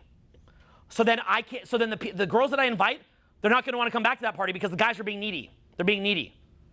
So I can't invite regular people. So I understand why the girls feel that way. I completely get it. I see their perspective. The problem is you've never studied how to own your own power. You've never studied how to own your own attractiveness. You don't understand the buyer-seller dynamic. You don't understand swagger. You don't understand vibe. You don't understand one-of-one. You don't understand what it means to be like a contained unit that's not like this jellyfish just like, like that freaks people out. You've never actually studied that properly. Now, by the way, you're thinking, oh, that's everybody else. If I bring you out right now, if you can't come out and crush it, then you're in the failing group. Okay? Unless you can demonstrably do that in front of me. Because when I go out, I can talk to basically everybody, and 99% of people, great reactions, effortless. Fucking effortless. So if you're not at that point, And that dating is very easy. If you're not at that point, you're in the failing group. Don't be like, oh, those other people in the failing group. No, you're in the failing group. And it's not hard to do that. It's actually very, very easy to learn that. So what I'm getting at is if society got to a point where guys would just learn to handle their own fucking self-esteem and to get their shit together, then the problem would probably go away and we don't need to regress. And you'd see, I think that women would enjoy motherhood. I think they would enjoy having relationships. But given their options they have now, the Coachella and the private planes is a better bet. So that's what you're dealing with. But what I'd say is, in the interim, until society changes, I don't really see, for most of you guys, a committed relationship as being a very stable situation. But here's what I do see. If you're able to get to the point that you would not need to be in a stable relationship, and you have unlimited options, and it is simply a choice, then you can enter into a stable relationship. But even then when you do, because you become financially invested and because you've cut off your other options, you're going to get prone to be needy, which can destroy your relationship. Because it's just like I said, when you're in a nightclub and you're talking to somebody and then you act a bit needy, they run off, you only have a little bit more buffer in a relationship. As soon as that runs out, the attraction runs out, it's gone. Because the only actual equity in a relationship in 2025 is that the girl's genuinely attracted to you. All those other buffers are gone. All those other guardrails are gone. All those other Chesterton fences are gone. They don't need you. They do not need you at all, okay? They don't. So the only thing that works is genuine attraction. So a guy like Justin, if you look at his IG, I mean, again, I haven't hung out with him in real life, but just look at his, in many years, but look at his IG. Look at his lifestyle. He's 5'4". He's 5'4". He's Indian. 5'4". I think Indian dudes are studs. But the point is, a lot of times they think, oh, I couldn't talk to a white girl. They think all this dumb shit. But look at Justin. 5'4". What did he optimize for? Work in an insurance company? Who here looked at, describe his Instagram when you look at it. What do you see? Parties, penthouse, boats. He doesn't have to pay for that. He actually happens to have some money now, so now he can pay for it. But there's something called value arbitrage, right, where you can get other people to pay for it. He focused more on creating social proof, having swag, and being fun, and owning his power. It didn't matter that he's 5'4". So if you can be 5'4", then that's what I'm saying is you don't have to, even if every guy learned confidence and social skills, you could still be attractive at 5'4". But you'd have to learn it. You have to learn it. You're not going to get out of this. Look, my buddy Ty Lopez, if you guys know Ty, I remember once he said something that on the surface made sense, but I later told him, I'm like, hey, there's another way to look at it. He said, if all that you do is gain social skills, but you don't build your business and you don't become excellent, then you're kind of becoming attractive with all this kind of like smoke and mirrors of using razzle dazzle without actually being rich or actually being successful. So it's actually a bad way to go about it. Okay, I remember Ty said that. I'm a huge fan of Ty, by the way. I literally would credit Ty to a huge percent of my income. He's really helped my life. But I remember I saw that, because Ty's so smart, I thought about that. I'm like, huh, is that true? I'm like, man, I never thought of that. I see his point that just running around in nightclubs and not having a business is bad. He's spot on with that. Ty's spot on. But what he didn't realize is the real core of who you are is not just that you're a chump who built a business and isn't attractive. How attractive you actually are at your core is how attractive you actually are. That's your skills in attraction. So it's separate from business. It is separate from business. Look, being in shape will help you, but to be honest, like I'm coming off of a wheelchair accident. I was in a wheelchair for 6 months, probably gained about 30 pounds from it. Probably the worst shape I've been in. Come out with me tonight. Makes no difference. It's good to be in shape, but ultimately, look, would it be better for Justin not to be 5'4" and to be 6'4"? Sure. But as you can see, is it stopping him? No. Is me having a pot belly good? No. Is it stopping me? It's not a problem. So that's what I'm saying. Like, yeah, get in shape. Fuck yeah. Get in shape. Get money. Fuck yeah. But it's not needed to be attractive, even though people think that on the surface. Do you want to know why most short guys come across creepy? Because they see images of short guys being creepy. They self-identify as a creepy short man, and then as a result of that, they behave creepy. But if you don't self-identify as a little short creepy guy, and you self-identify as someone who's confident, then it doesn't matter. But it's the group think. That's why you can't be in the group think. You've got to think for yourself. Because if you're just like, oh, well, you know, I'm a 5'4" little guy, so I'm a creep, you can't get anywhere. Look at Justin's smile, the way he smiles. Big smile, happy guy, enjoying his life, partying, having fun, not needing anything. So you can get into a relationship from that point, but here's the thing. You're still at risk because you can lose your swagger. So even then, because you're financially invested and you become a bit needy because you don't have options, right? So you could have all the options in the world, you get into a committed relationship, you get a little bit needy. And they'll give you no courtesy points for that, by the way. None. So then from there, what do? I always joke about this and listen closely. I say Taco motherfucking Tuesday. Repeat that after me. Taco motherfucking Tuesday. Why do I say Taco Tuesday? Because if you're in a real relationship, you don't necessarily want to do a party with Wilhelmina models and freak your girlfriend out while she's pregnant. Okay? That's a little extreme. But if you just do a Taco Tuesday of just cool people, well, now if you see a girl out, maybe you're at the grocery store with your girl, you see a girl out, you go, oh, I think Rob would like her. So now you can go chat her and be like, yeah, we're going to introduce her to Rob. She can even come chat the girl with you. So you can still be social, right? You can still be social, and she can see you as the leader of a group. Well, look, what do you think me running seminars does for my relationships? Huge. I mean, say I have a girl here. Yeah, she has a girl here. I have a girl here. You guys come up, dude, you changed my life. This guy's fucking awesome. I'm leading a group. That is a big way of keeping attraction. But you don't have to be a seminar speaker. That's, if anything, one of the dorkiest ways of doing it. You can also do a Taco motherfucking Tuesday, right? LeBron James does a Taco Tuesday. So his wife sees him with a bunch of people that love him. I don't think he has to do that. But then again, Tom Brady's wife left him. And by the way, why did Tom Brady's wife leave him? Because she doesn't need Tom Brady. The trainer that she left him for held frame better than Tom. She didn't need him anymore. So even if you're Tom Brady, you're not exempt from this, okay? You thought you had all that money? Tom Brady protects, Tom Brady provides. It didn't keep Giselle. His family's so fractured because she was no longer attracted. So the major key that I'm saying to you is learn swagger, learn social skills, learn self-confidence, learn how to be genuinely attractive. That is the only equity that you actually have, okay? And the last thing that I'd say, and this is, I think, the conundrum for a lot of guys, women are willing to be in a relationship, but mostly only with a guy who could have 10 girls but chooses just her. I think the biggest problem is by the time that you could have 10 girlfriends and you've had to go through that process, you're kind of annoyed to take one. And that's the conundrum that a lot of you are going to have. It's a big conundrum. Because I know for me, like, I've met women where we're dating, right? And I feel like there's a real connection there. I feel like the connection's genuine. But what I'll do is like, in my mind, I know that I don't have to be with just her. But if there's a real friendship there, then I would like to be with just her, and I'm having fun with just her. So what I'll do is I'll kind of test her by looking a little bit needy. And every time that I've done that, they just leave, despite the friendship. So then you realize, wait, she was kind of there more because of the dynamic than the friendship. And if all that I'm doing is maintaining a dynamic, then why am I just with her? And that's been kind of a conundrum that I've had, where I'm like, look, if we're really best friends, I'm willing to do this. But if we're not best friends, I'm happy to go back to my regular life. So I'm kind of a bit like a girl too, right? It's like, I don't need them either. So I guess what I'm saying is that right now, men and women kind of don't need each other.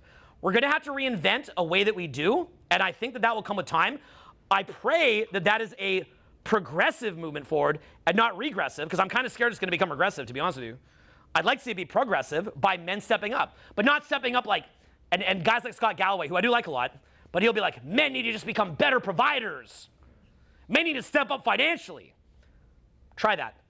Look, I've got a guy sitting right over here, highly successful. You've had problems in your marriage, right? Did all that money that you made, did that 12 mil payout help you in your marriage? Not in the slightest. You're just laughing, okay? So the thing is, it didn't help at all, right? Did it help at all? Did $12 million help you at all? No one can see in the video. They're just in the back of your head. Okay. Did it help you? Did $12 million help you? It's just the back of your head. No one can see it. No. At all? No. Are you just being agreeable because I'm loud and obnoxious? No, I mean, it didn't mean shit. Did it have any equity at all? Did the money that you put in that relationship have any equity at all with her? I mean, it's still fine. There's still equity in it, but the money didn't mean shit, to be frank. In fact, the money made it worse. You're treated worse than my buddy who does the promoting, and you're exclusive. Oompa loompa, oompa loompa. Okay, so he knows I love him. He knows I love him. We're friends. So, but this is what I'm getting at, right? Ironically, if you just focus on setting up a dynamic in a healthy way, you'll get treated better. So, be aware of that. So until this gets resolved, I hope it gets resolved. I want to see this resolved. I don't want like everyone had to become Justin, okay? But I'm just making the point that until it is resolved, until there's some, like right now, because right now we're in this thing called the culture war. We're actually in a third world war, basically. It's a culture war, right? That's why the president almost went to jail. So we're in a culture war, right? So right now, with all this social media, it's brand new. We don't know where we stand culturally anymore. In a society of hyper-individuality, people are operating less from integrity or higher values or connection to God, and they're operating more from their lower level circuitry, okay? That's a big key. I'm dropping huge piece on you here. Okay, they're operating more in the reptile brain. Oh, social proof, value, social value, hierarchy, fun, emotions. That's more where people are operating from, but here's the other key. Even someone who says they're not, watch their behavior. Watch their behavior, not what they say. Because when someone is attracted to you, they're in your frame and they're mirroring and matching you and they're telling you what you want to hear. And they will say what you want to hear with pathological lying ability. Pathological lying ability. Okay? They'll say it and they mean it at the time. And then when the private deity tells them something else, they will mean that at the time. And they're both true in the moment. But there's no continuity or object constancy there. Okay? Point being, the guardrails are off. The Chesterton fence ripped down. Old values gone. System is changed. It's changed. It's not likely to go back. Knowing that it's changed, knowing that it's not likely to go back, and knowing that there's no equity in the friendship, because as soon as the private deity says not value anymore, they RAS flip. They forget all the nice things that you did. There's no equity in the money that you spent because that's just an experience. To you, it's an investment, to them, it's an experience. There's no equity in the marriage because that's just them flexing on the other girls. There's no equity in anything except one single thing, as the girl at the start of the talk says, just as she likes you. She says in her videos, look, if I like you, cool. If not, get out of here. Let me get back to getting my bag. So this can be viewed as bad news or good news. I don't have a problem with it. I'm okay with the way things are. But what it means is that you have to actually become attractive. Okay? And look, I like Scott Galloway a lot. But he's kind of tried to approach this from an angle of, you can be a better provider. Like, men just need to provide more. It's all about income. Women, he'll say that women don't like the guys because now that women make more money, they want to get a guy that makes more money than them. That's when you're talking about girls that are at the tipping edge of the telling their fertility. That's what it's talking about, okay? But if you want to have a larger family, it's not a money issue, okay? The girls that you want to date, most of them are not dating guys that make more money than them. They're mostly dating club promoters and rappers. Okay? Club promoters, rappers, fuckboys, guys that are fun. So start looking at those guys and ask yourself what they have. What do those guys have? Okay? And study it. And by the way, I'm not teaching this stuff much anymore. Okay? Because my old content covers it. So I teach mostly self-help now. I sometimes look mad when I talk about this stuff. So I'm like, I don't want to have to teach this. I gave you all the answers back in the day. You didn't take it. So I'm 45. I don't want to be 50 years old teaching swag, guys. Okay? 50 is fat. I'm 4.5 years away from 50. Could you help me to not have to teach you swag when I'm 50? Look, it's already absurd enough that a bald old man is teaching swag. Okay? Like, don't make me be the teacher of this. I'm the best in the world at it, but I'm also great at other things. I've got a great destiny ahead of me. I want to do things other than this, okay? But I literally made this video and another 4.5-hour video out of pity because I'm just watching dudes getting killed out there. I'm like, this is bad. And the girls are pissed too because they don't got a guy they like. So everyone's just fucking pissed. And I'm like, well, shit, I did this shit for 2 decades. I've got an ethical responsibility to teach this shit. But it pisses everybody off. The girls will hate the fucking video. The guys will hate the video because I actually said the word patriarchy and not laughing at it. And I ask you to think outside your damn self. That'll piss them off. But let me ask you this. If you're a woman, would you want to be held without a bank account, without a credit card, without an ability to vote or get a job, and to be forced to fuck a chump? No. And to be told, well, he got the door. He paid the dinner. He got the door and paid the dinner. Fuck the Oompa Loompa. So ask yourself, would you, if you're a girl, would you want to fuck you? Or be in a relationship with you? So you've got to figure that out. And that's a lot of feedback. That's getting a lot of feedback. That's learning a lot. You've got to learn, you've got to change, you've got to grow, you've got to evolve. But here's the other thing. You're not going to be given this by the mainstream thinking. You're not going to have it handed to you.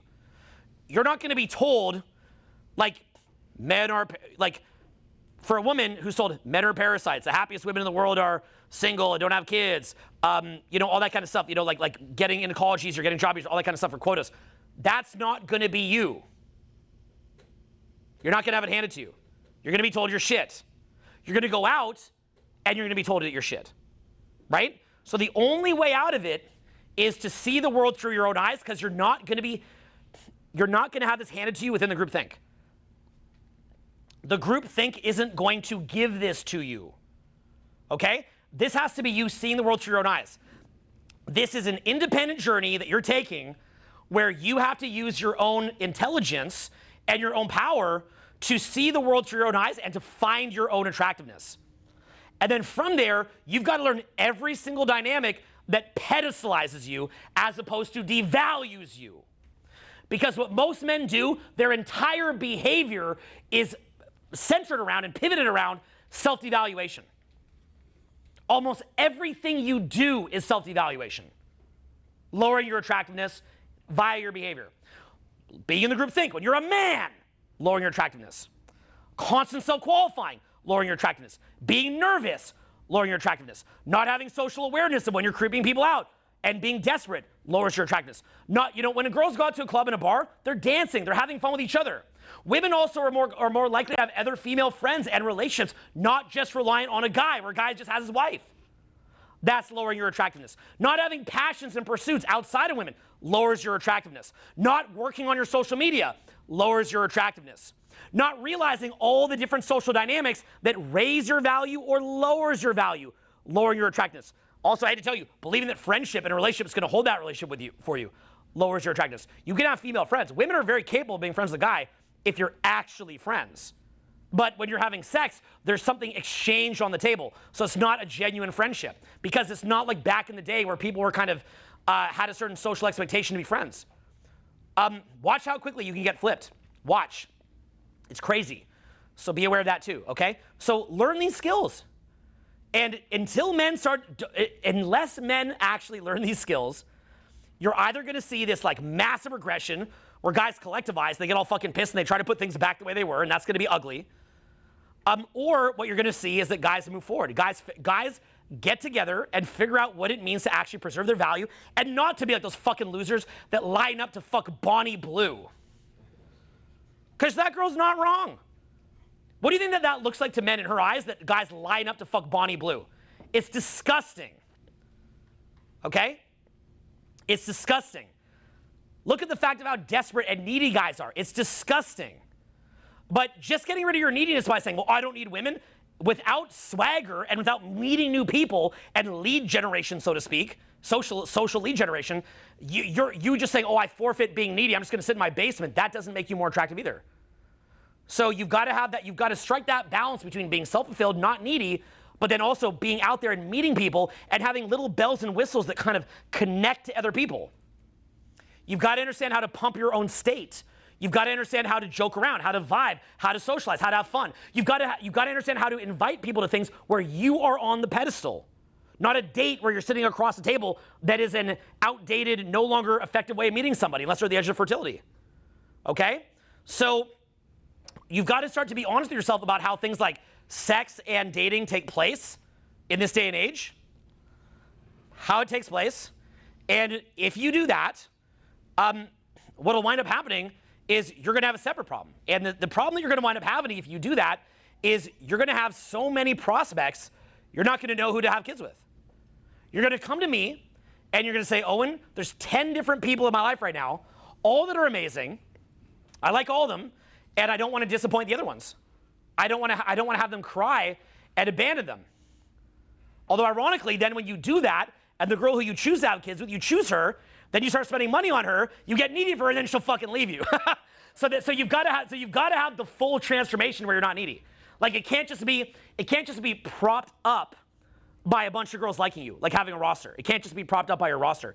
You've got to really internalize it to where, you actually don't need that anymore at all. Like you've really, really, really got to find your value. And for a lot of you, you're going to get in relationships and lose them over and over ruthlessly. It's going to be very painful. Like I would advise you guys to get in as many relationships as you can and have them fail. And it's usually you who's going to get left because of the way society's structured right now.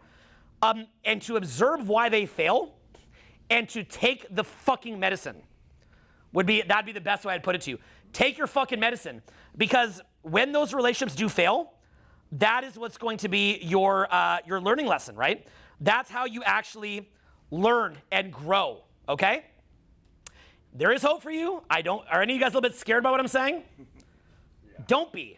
Because what I'm actually saying, look, while I'm not personally willing to teach this content extensively, I've given you a direction, okay? I've given you a direction. And if you ever see me out, effortlessly, I can talk to everybody. It's effortless. It's not rocket science to do it, okay? It's very, very easy to be on the winning side of the equation in this. It's very easy, but it's not going to be the path that you're on, okay? It's like you're digging a tunnel, and you're digging a tunnel the wrong way. You're going to have to walk. You have to realize that this tunnel that you've been digging is not taking you anywhere. It's a road to nowhere. So you've got to walk out of the tunnel that you've been digging and just say that's a sunk cost, and you've got to dig a tunnel in the right direction. And that direction is learning real self-value, real social skills, what it means to be actually attractive, and not to assume that society is going to hold your relationship in place for you, because it's not. Although you can, befriend the friends and befriend the family, and you can put things in a better direction, but it's not going to do it for you. The Chesterton fences have been taken down. The culture has changed. Women don't need you at all, okay?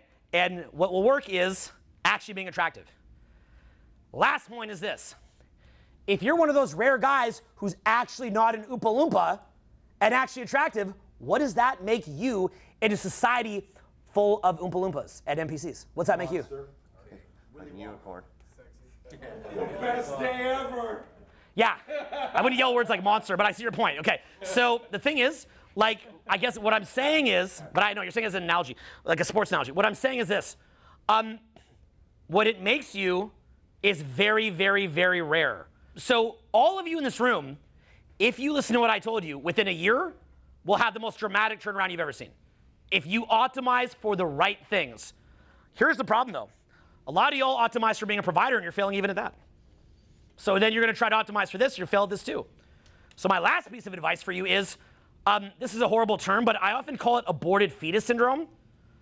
Stop having your visions and dreams be an aborted fetus. Right? It's like the baby begins to form and then it just shoots out and dies and gets flushed down the toilet, right? Sad. If you have a dream, commit yourself to always following through and executing on that dream, getting the mentors, getting the advice, building the masterminds, taking the action, doing whatever it takes. Commit to that. Honestly, just commit. So whenever I have a plan, I always just do it. Always just do it. And the reason why is because if you give up on that plan, you'll give up on every plan. The same thing where you tried to optimize for being a provider, but you're failing at that, you'll try to optimize for swag, you'll fail at that too. Then you'll try to optimize for this, that, the other thing, you'll fail at that too. So you have to have an identity that you're one of those motherfuckers that lands the motherfucking plane. Okay? Are you a guy who fails or succeeds? And to be fair, I think that's another thing that women respect. Right? Are you a guy where you make a plan and shit actually happens? Or are you a guy that just always has an excuse for everything that you fucking plan and it just never pans out? That means getting yourself around mastermind groups, people that will hold you to a higher standard, people that are mentors that can help you, be watching the correct videos, watching the correct content, taking massive action. And I think if you do that, not only do you have the swag, not only are you attractive, not only do you have the self-worth, but you're somebody who executes on your life. And you know what? Then you do wind up becoming a great provider for your future family. Not trying to use being a provider as a track tactic that fails, but being a provider for your fucking children. Is that going to keep the girl there that you're a good provider for your children? No. But what it does mean is if you have a son or daughter or sons or daughters, that they'll be well taken care of. And that's why being an executor and a provider is important. Right now, my kids are at Disney World, okay? They're at Disney. Do you know what it costs to send your whole family to Disney for a day? It's about $1,000. And they'll go to Disney all week while I'm here. That'll be like $7,000. Airbnbs, flights. But my kids will have had the chance to go to Disney World. And then they're going to go to South Beach next week. And they're going to be all over South Beach. The trip will cost 20 grand. But my kids get to have that experience. I don't even got to wear the fake watch. Right? So, you know, and this watch, who do I really buy this for? I buy this for my children. Imagine your father would leave you a Rolex or leave you an AP or a Patek. Wouldn't that be nice? Wouldn't it be nice if you respected your father and admired your father and they left you a watch with all the scratches on it from his life and you felt connected to your father and you looked up to your father like a superhero? So it's not just about a woman pedestalizing you. Who else is important that they pedestalize you? Not sexually, obviously. What's that? Your children, right? Imagine if you looked at your dad as a fucking superhero. Okay? You guys want to hear the trip I planned for my kids this summer?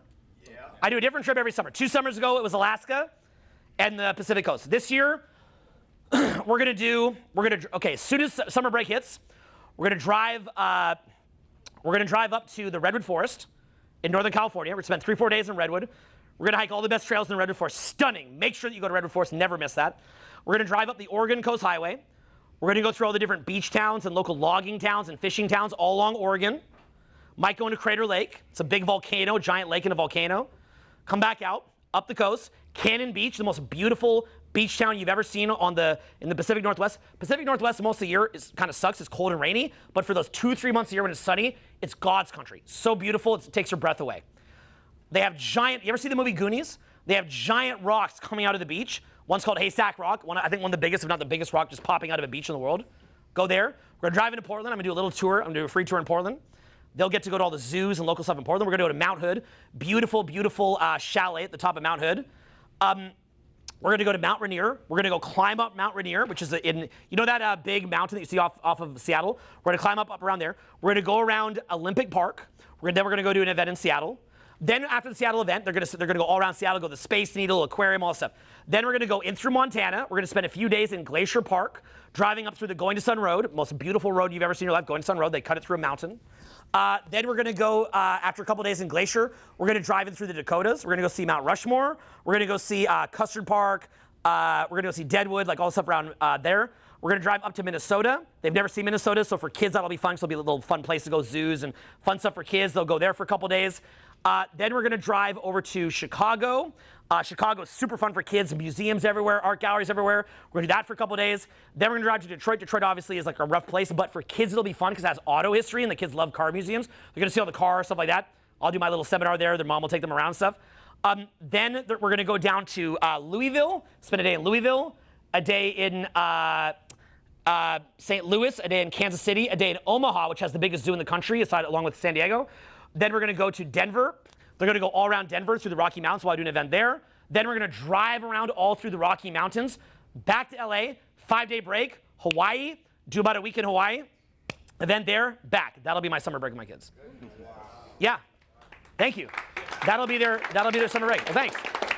And last year we did just as good of a trip. Year before we did Alaska. It was probably even better than this trip. So the point that I'm making is this: being a protector and provider is not an attract tactic. It's done for your own self-esteem, and it's done for your children. Don't expect your wife to care. Don't expect your girl to care. But you do it for your kids. So balance.